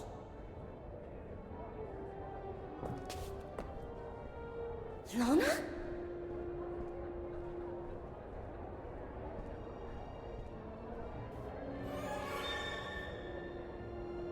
Miss Benton. You look even more radiant in this dress. I hope you like it. Would you favor me with a dance? I really admire your rebellious nature. Thank you. Nevertheless, on your beautiful face, I still see sad eyes. Are you not happy? Oh, well, yes. I think so. Such enthusiasm. What troubles you? Tell me. I do not know. I'm worried about a friend. I understand. I should have the strength and courage to let go, but I can't. I also don't know if I'm doing the right thing. You mean standing here by my side? No, it's not that. You are a good man. I just don't know if I'm ready for this. Or if it's really what I want. Maybe it's just the fear of growing up. Well, that is natural. Now let me ask you a question, so that you can really discern if this is what you want. And that is? Miss Benton, could you imagine yourself next to me? I have never thought about my future that way. Not yet, at least. And I just can't think about the future when the present still has so many unknowns. Honestly, that is not the reaction I expected. And what did you expect? I don't know. I can't say that I was expecting enthusiasm exactly, but at least a little gratitude. Gratitude? Well, you see, I chose you above all. Oh. So just because you're a good match and out of many you chose me, I should owe you gratitude? And why me and not the others? What will happen to those who don't find a husband tonight? Or those who simply don't want a husband? And what will happen to all the others that don't fit your standards? Miss, I beg you. What will happen to those who simply want to decide for themselves? There are rules. Rules dictated by whom? Who decides who we should love, how to dress, how to behave? Why can't our distinguishing qualities define us? Miss Benton, this is how the world works. This is how it is decided. What is the point of having dreams and aspirations, aiming for a better future, if everything is already decided? What is the point of having a voice if no one knows how to listen to it? Let your voice be heard! Let your voice be heard, girl! Marcel, stop! You're making fun of me. I thought you liked my rebellious nature. But now I understand why. You hoped you could tame me like you do a filly. Twitty, my heart. Who is this slob you're with here? How could you replace me like this? Who are you? You scoundrel! My husband suspects us, and you go flirting flower to flower. Little duck from my pond, how could you betray me? My good man, there must be a misunderstanding. I don't know your lady. Daisy, you're back. My dear gentleman, I demand a duel. Buttercup, I'm so sorry, but Twitty and I are one now, and no one will ever be able to separate us. I love him! Duel, duel. Thank you, Daisy. Thank you with all my heart.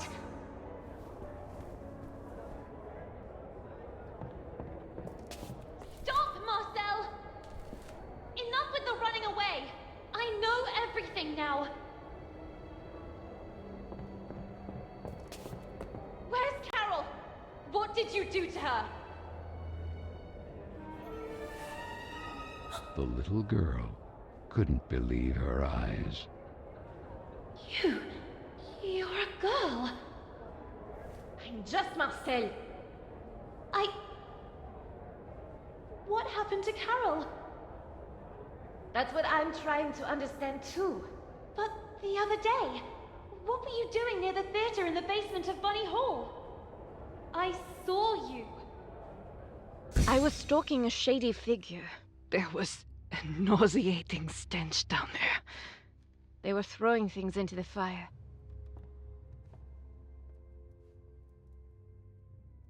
And in the midst of what looked like waste paper, I immediately recognized some of my letters. And Carole's handwriting. I was trying to get them out when suddenly I heard you coming.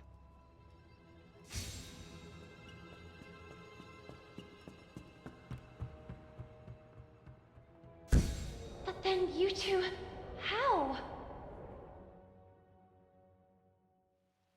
My parents sent me here from France, to my uncle's house. It's just across the river, overlooking the Bunny Hole clock tower. To fall in line, they said. The rigor of English ladies would make me a real woman. When one day, at the window, I noticed something at the edge of the river. It was a bottle, and inside that bottle was a letter. Were I the wind, I'd blow no more on such a wicked, miserable world. And yet, I say again and swear it now, that there's something all glorious and gracious in the wind. It was Moby Dick. I recognized it immediately. I'd read it so many times.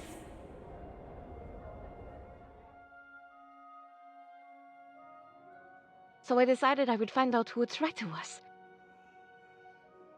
And so it happened that one day, on the occasion of an open-door event, a reading group meeting was being held at Bunny Hall. And then, she appeared.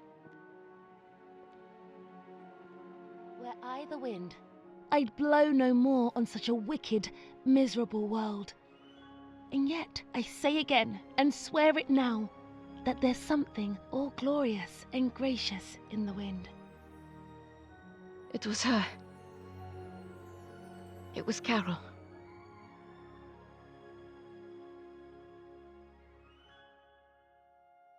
It all started like this. I left a letter for her, and we started writing to each other. My aunt and uncle soon discovered our correspondence and threw a wrench in the works. So Carole put her messages in bottles left to flow along the riverbank. I slipped mine to her among the newspapers sorted at Bunny Hall. And then, what happened? We planned to run away together and join the suffragettes. I was waiting for a message from her in the usual bottle, in which she would establish the time, the method, and the signal. But that message never arrived. That letter! I saw it! It was in the flames! Someone must have found it and made it disappear, trying to cover up everything else. But who? What do you think really happened to her? Nothing good, I fear. Especially after finding these in the heater. Carole's glasses. Then you took these out. One moment. Now I remember. It's not the bottom of a glass, but the missing lens. Vicky and the others were right then. Frank. Duel. Duel.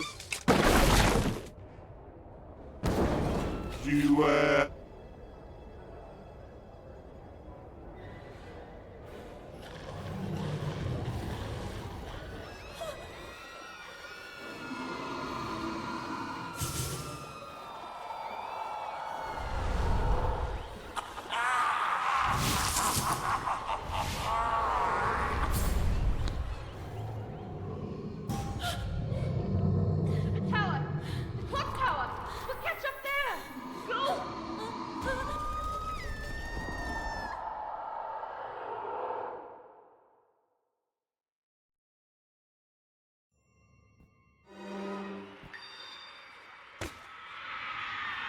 The little girl couldn't believe her eyes.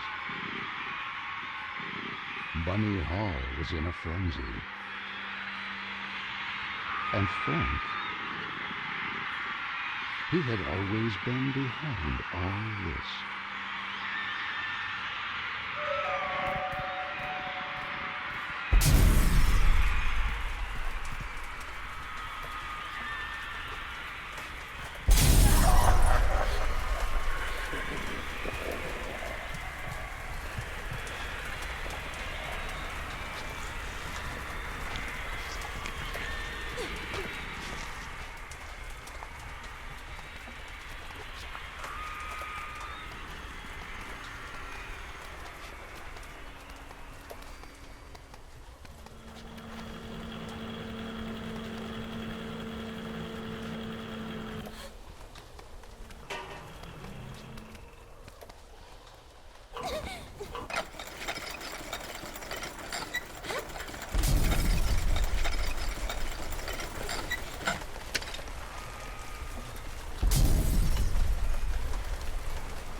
Damn it!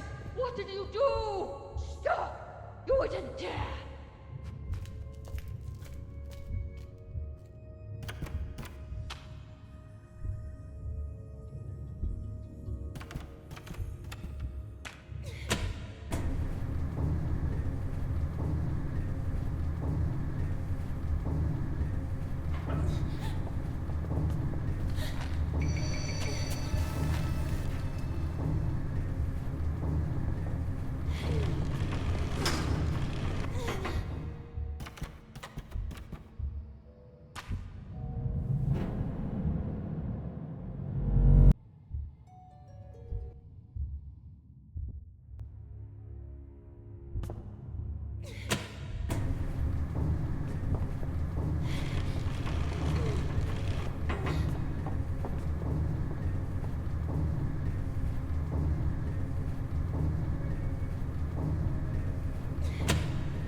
She's even weirder than usual. Vicky! Girls! You're here too. So it seems. I have to get you out of here. Go away! At least get yourselves to safety. Oh, for goodness sake, Lana! At least for once, listen! Get out! That's just the beauty of it. Knowing how to let go. But this is not the time to do it! Oh, Dom, this is great! By the way, this is Amanda's. Ada Lovelace Byron, Emily Bronte, Jane Austen, Emily Dickinson, Florence Nightingale, Maria Montessori, Harriet Martineau, Hypatia, Harriet Tubman, Marie Curie, Virginia Woolf, Emily Pankhurst. Amanda, you're back! I am sorry. I'm sorry I gave in. Now go! Find Carole! Stop all this! We'll be fine. She's right! Get out!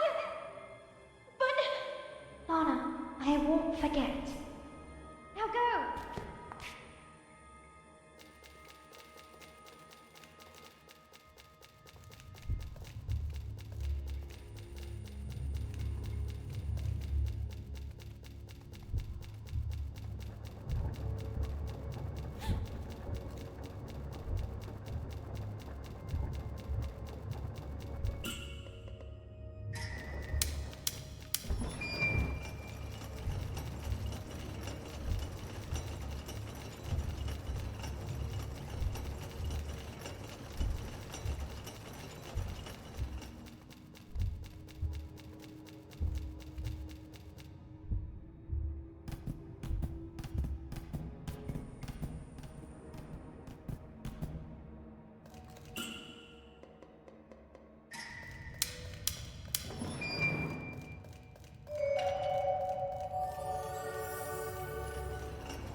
too close for comfort.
dare you humiliate me like this? Rejecting me? You, an insignificant bimbo. You women are nothing. Nothing without us.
crate!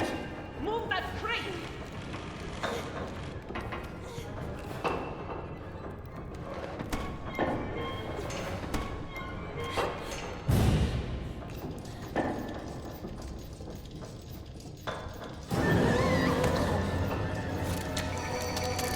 I'm sorry, but you're not my type.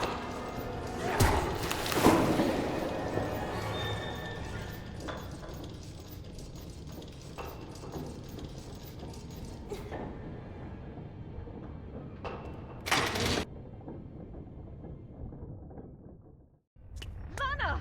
You did it!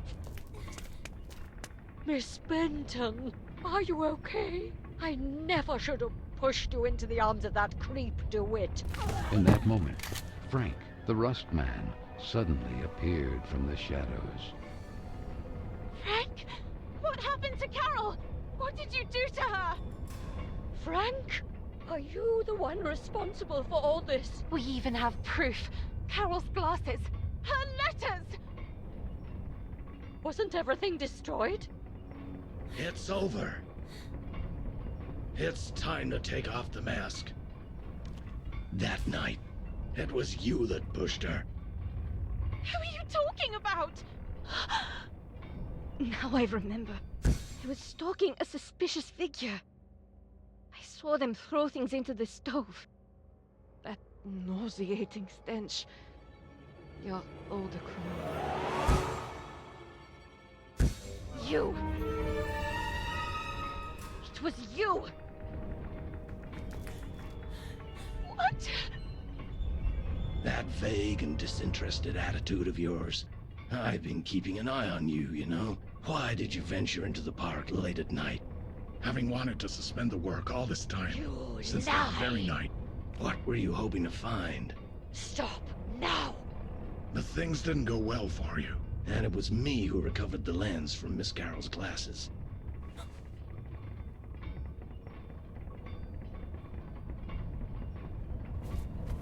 I know how much she meant to you, Miss Lana, and I'm sorry. I'm really sorry. It was an accident! Miss Hinman! And you couldn't just let it go and behave like a lady. Not even the advances of a rich young scion persuaded you to give it up. The best any woman could aspire to nowadays. I had no such opportunity, but you did, and you threw it away. Carole, Carole, Carole! Always Carole! And that other stupid girl, she went looking for trouble.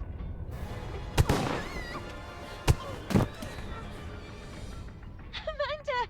How? It was me. I freed them. I could no longer be your accomplice. Oh! No, no, no! You don't understand. She was running away. She fell. The breach. It all happened by chance. This is why you tried to dispose of the evidence? The wind. If it hadn't been for that damned storm, I would have already recovered everything, and in time. Swept away. And who knows where all that other waste paper ended up? It's really true. There's something all glorious and gracious in the wind.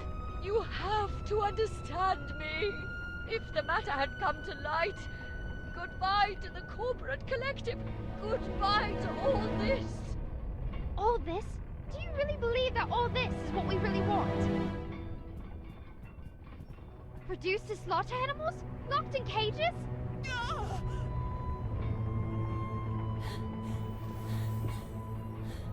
We're not rabbits! We will never be rabbits. And you know what really disgusts me? That it was another woman who developed such a plan. How sad. You will remain a tiny and insignificant stain of ink used to write about great women who actually changed history. You, on the other hand, history will forget about you.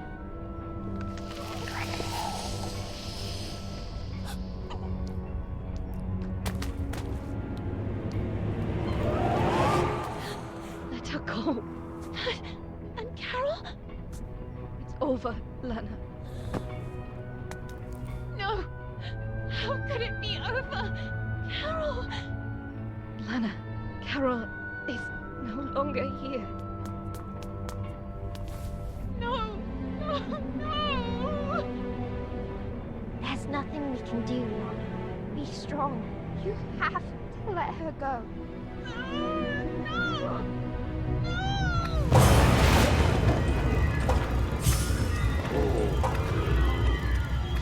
So small and inadequate that you can't even accept it. When will you learn that every action has a weight and a consequence? You really have no intention of growing up.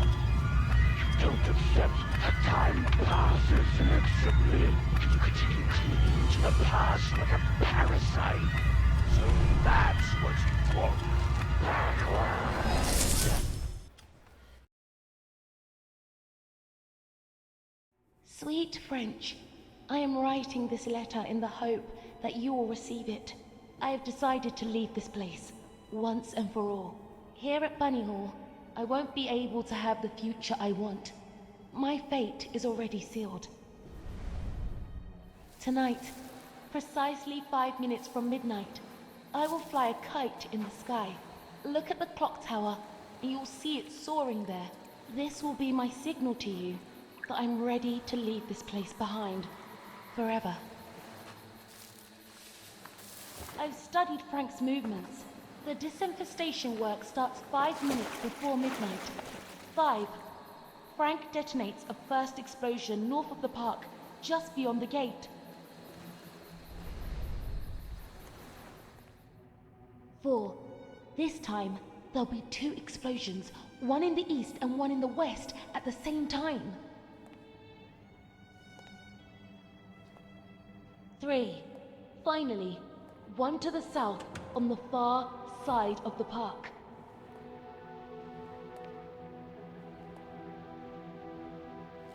2. The charges will cease for just 2 minutes. Meanwhile, as Frank makes his way towards the gate that from the park leads back to Bunny Hall, it will remain open.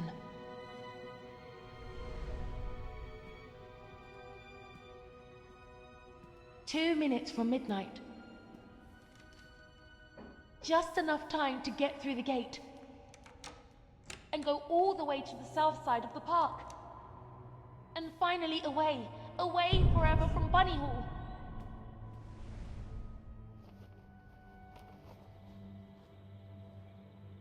One, Frank will close the gate behind him.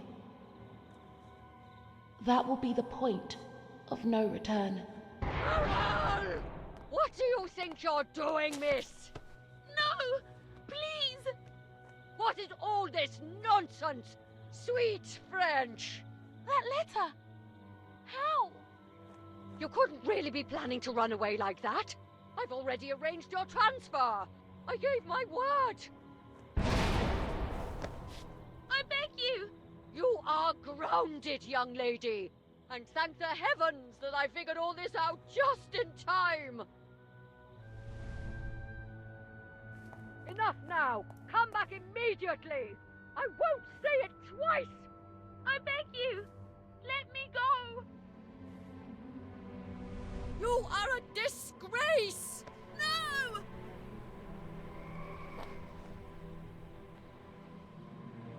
Carole! 1. It was too late. Frank had already begun to lock the gate leading to the park. No! No! Carole! Stop immediately! Leave me alone!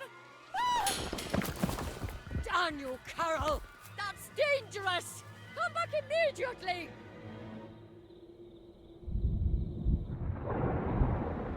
Carole! No!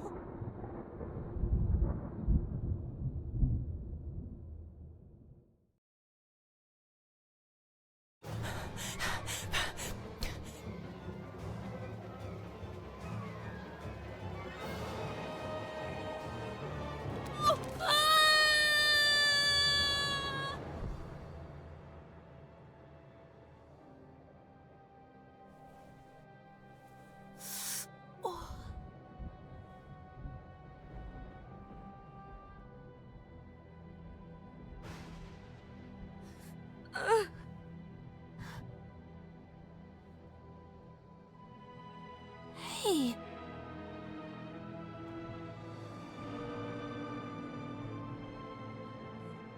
Sarah.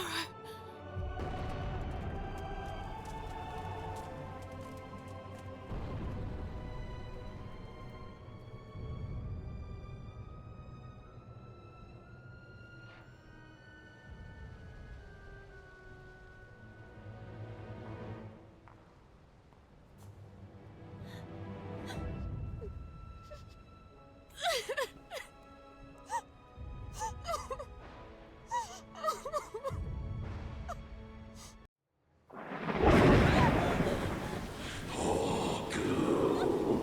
Now I understand why you hope so much to turn back the hands of time, rectify your foolish actions. No! No! I couldn't have known things would end up like this! If only you would allow the letter to reach Marshall's hands. Instead, you condemn Carole forever. No! It's not true! I didn't want to! You can't change what has been. And now, have you finally remembered Corolla's destroyed forever? At night, oh, how you hoped you would bring things back. And that's where time stopped. And that reach for that imaginary kingdom of yours. My dear, it's all thanks to you. What more do you want? You, Corolla, regardless of its status, the kingdom is still yours by right.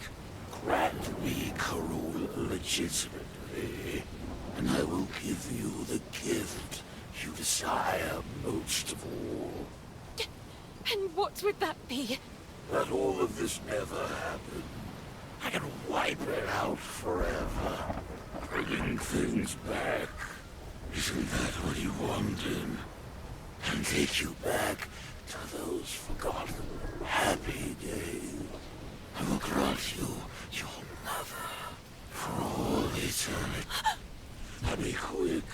The clock is ticking furiously. My mother? You have my word.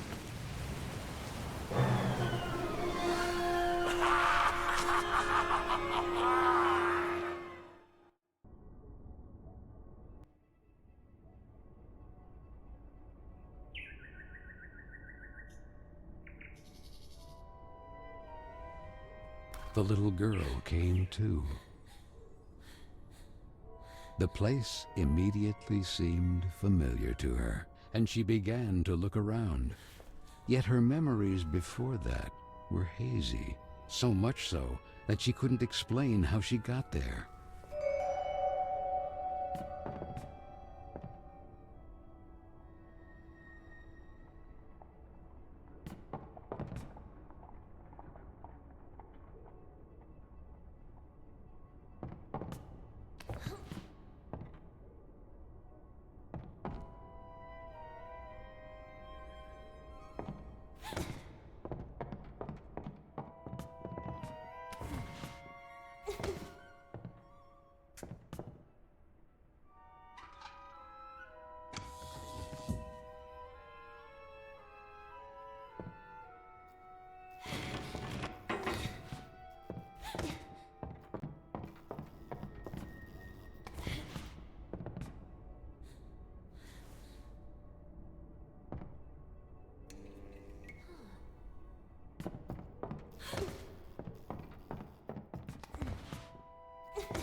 you. Merry Christmas, my child. Mum!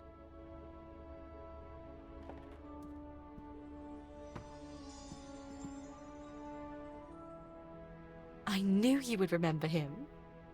You wouldn't leave him when you were little. Do you like his new outfit? Now he's a real English lord. I didn't have time to finish his umbrella. I had to sew his head back on.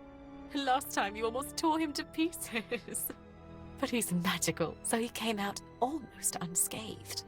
Magical? Do you think he can fly? Only if you want him to. Then he has superpowers! At your service, princess. Do you think he can also heal you? Lana.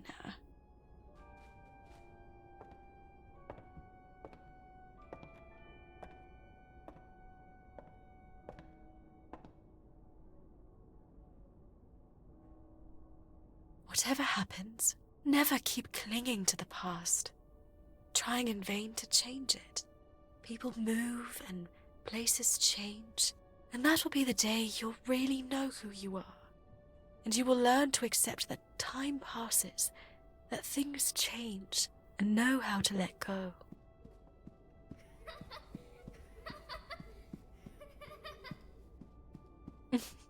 And when you least expect it, you will see me in every choice you make, in the smallest gesture.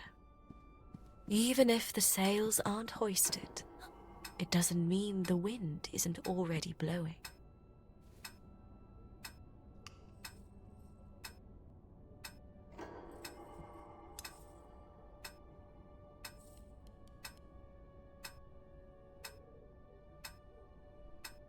But wait a second. Even if the sails aren't hoisted, it doesn't mean the wind isn't already blowing.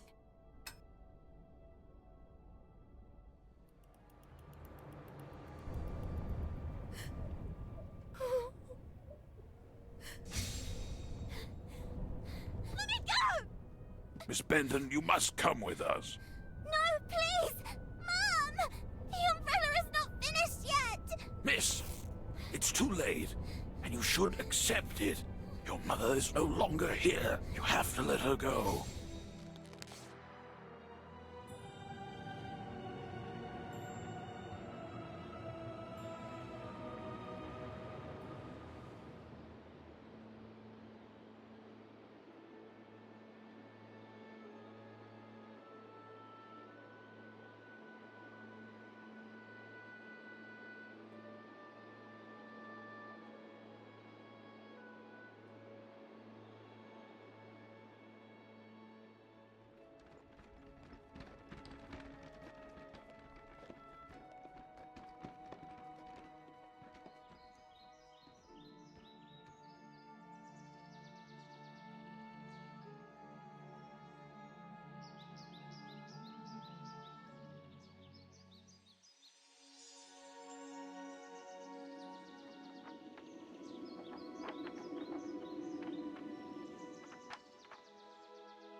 Sorry, that is fine.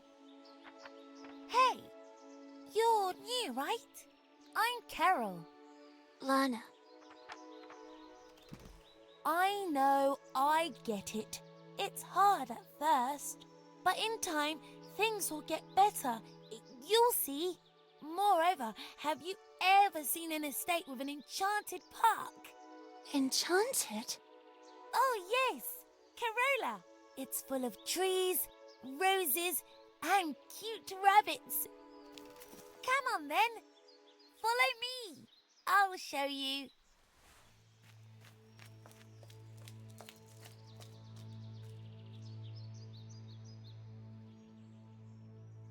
Three, 2, 1.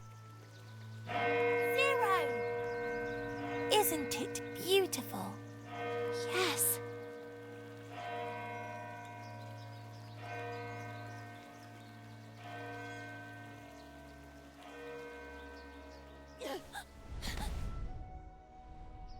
My sweet Lana, I have to go, please. Let me go. No. I cannot. No. I can't accept feeling that cold emptiness in my heart again. I don't want to have to forget your face too.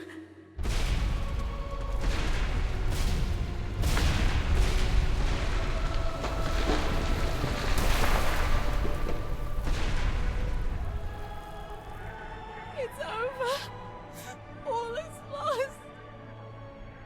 No, not while you're around. But what could I possibly... People go, places change. One day you'll learn to accept it. And that will be the day you really know who you are. And that day is today!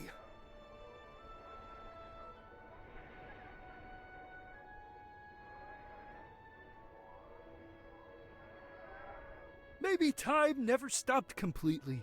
You made me a warrior. You made me like this. You completed it for me. Be the hero of your own story. You have my sword, princess. Reclaim your kingdom.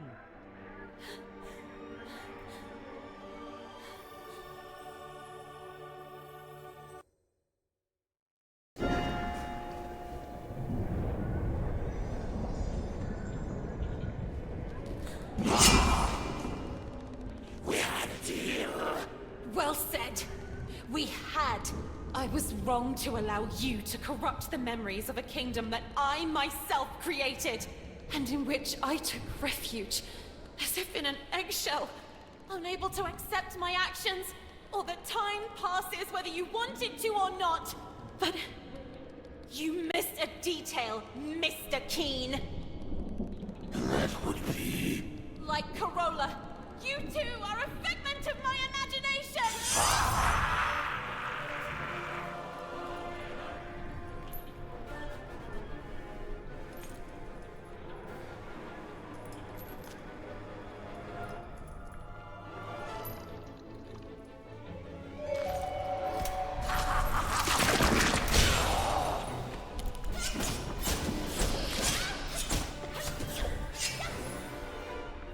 You're not going to put things back the way they were by confronting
more than you think.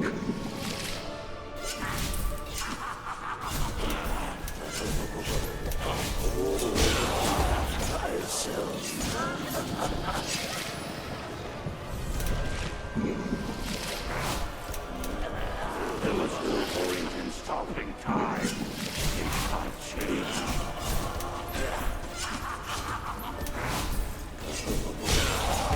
There was no point in stopping time. Things can't change.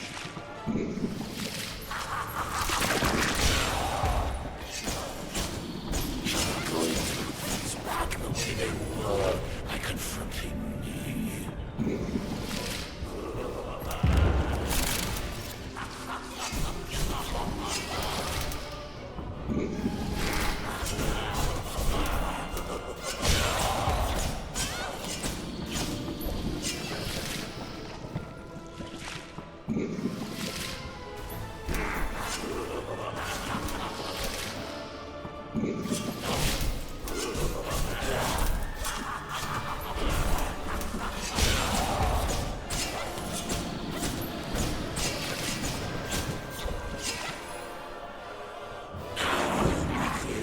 Take care of her.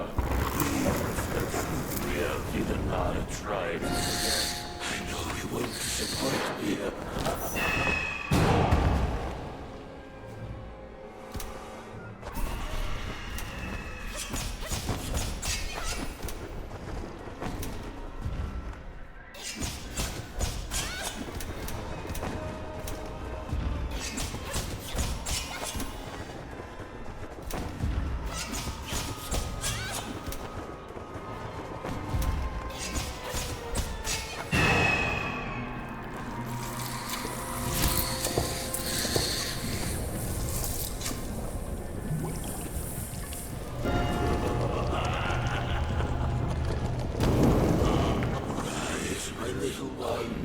Arise, creatures of ash, tar and coal.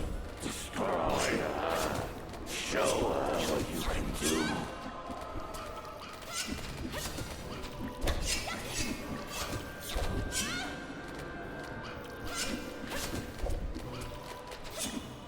I have many names. I'm also much more than you think. Now you see what I'm really capable of.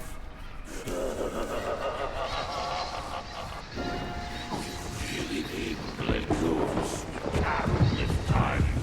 No, you won't. Your selfishness killed her.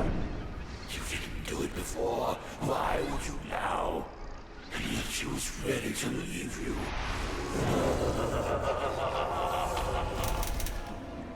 Let time stop then. May it stop forever.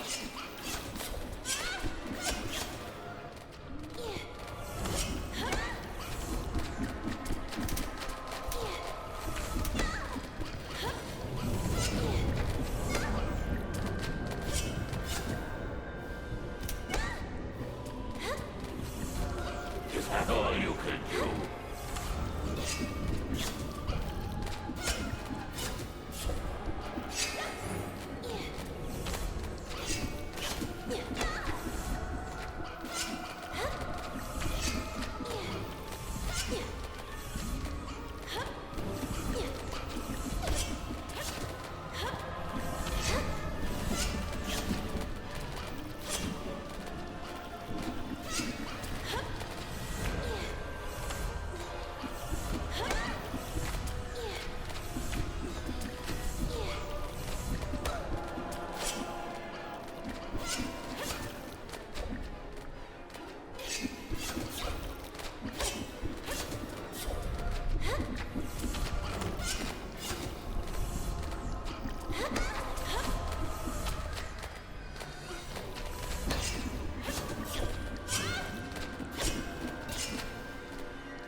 It won't change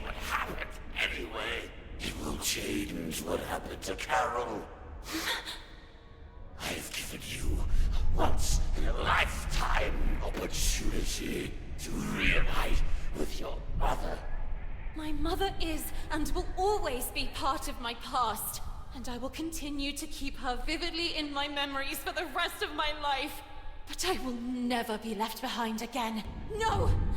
I will go on! Okay, you win this time. Corolla will be allowed to flourish again, but the breach will remain there, unchanged, over time. I'll be back. It's just a matter of time. Sooner or later, you will crumble. And when you're sad and alone, I will infect everything you love and cherish. And I will be ready to welcome you. After all, you are nothing more than any ordinary man!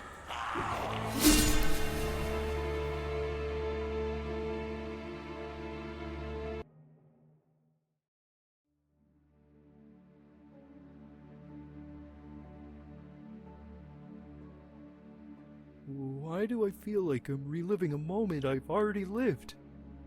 You, me, on this bench? All of this. AC, I'm sorry. It's my fault. Corolla, it's too late. It's never too late. Look, there is no seed that goes to waste. If it thrives in a freshly bloomed flower, so Corolla will flourish again. And I, with you by my side. No, Princess, you said it right. This is not your place. It's time for you to return home. To your real home. It will be up to me and the other spirits to restore the kingdom of Corolla to its former splendor. The time has come to say goodbye. A handshake and off we go? I really don't know. Goodbyes have never been my thing. And what if you need me? I know you'll always be there, because I can feel it strongly inside me. And now? What will you do? What does such a small and inadequate girl do in a world made of ash, tar, and coal?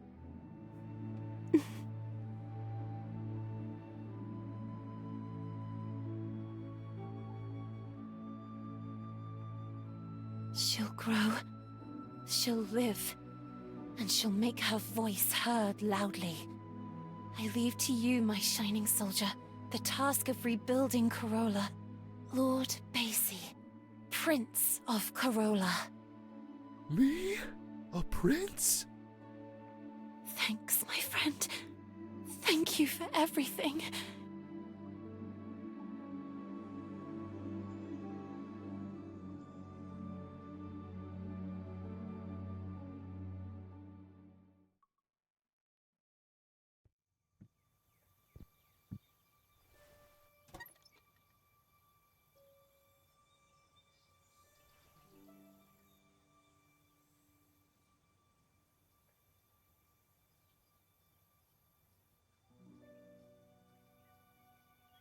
Sweet Lana. This is Marcel. I'm just arrived in London. I can feel her, you know? Carole. Here. With the other suffragettes.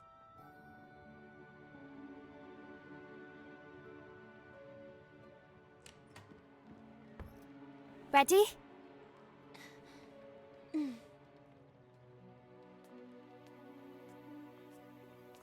I can hear her voice. And I feel her alive, blossoming again, even inside me.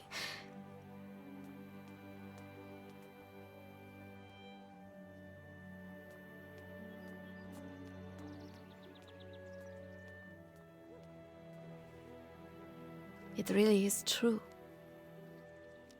There is no seed that goes to waste if it thrives in a freshly bloomed flower.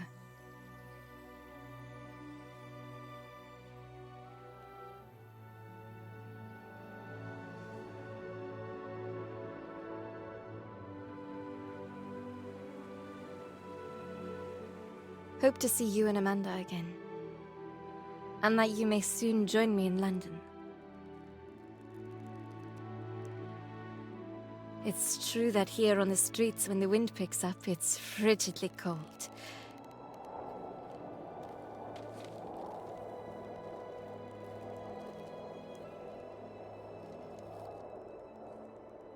And yet, I say again and swear it now, that there's something all glorious and gracious in the wind.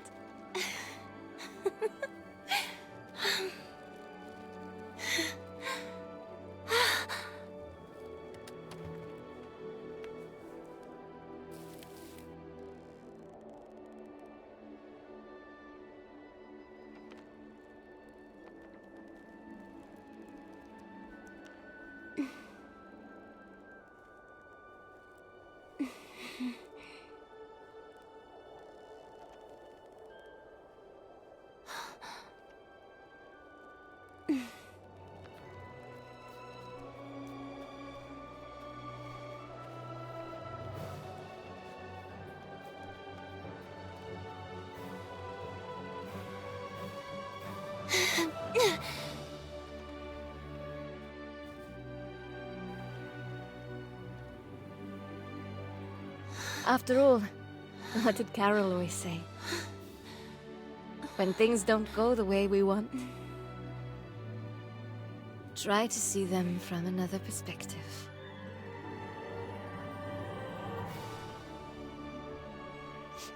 Hi, Sweet Carole.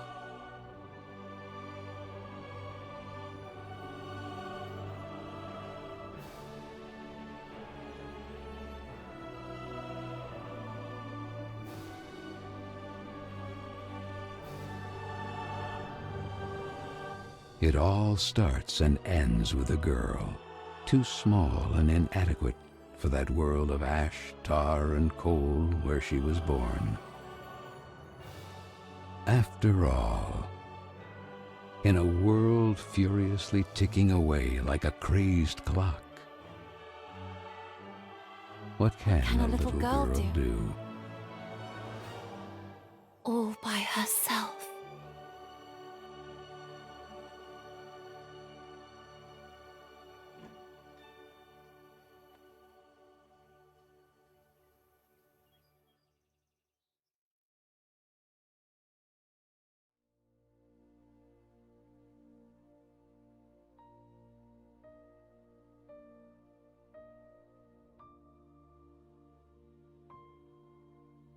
A voice is gently lingering. It's carried by the wind, a soft and comforting memory.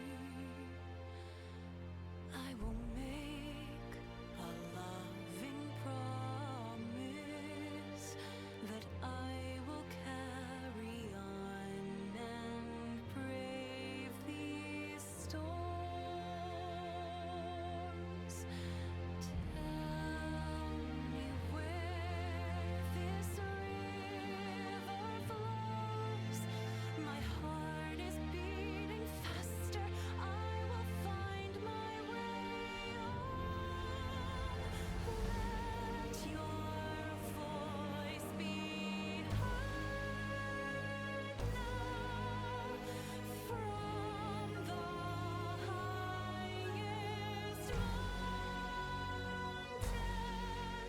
We won't fall and give in to despair. We're about to fly. Can you hear me? Your voice, you're gently whispering, sharing secrets, building dreams. You trust in me.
be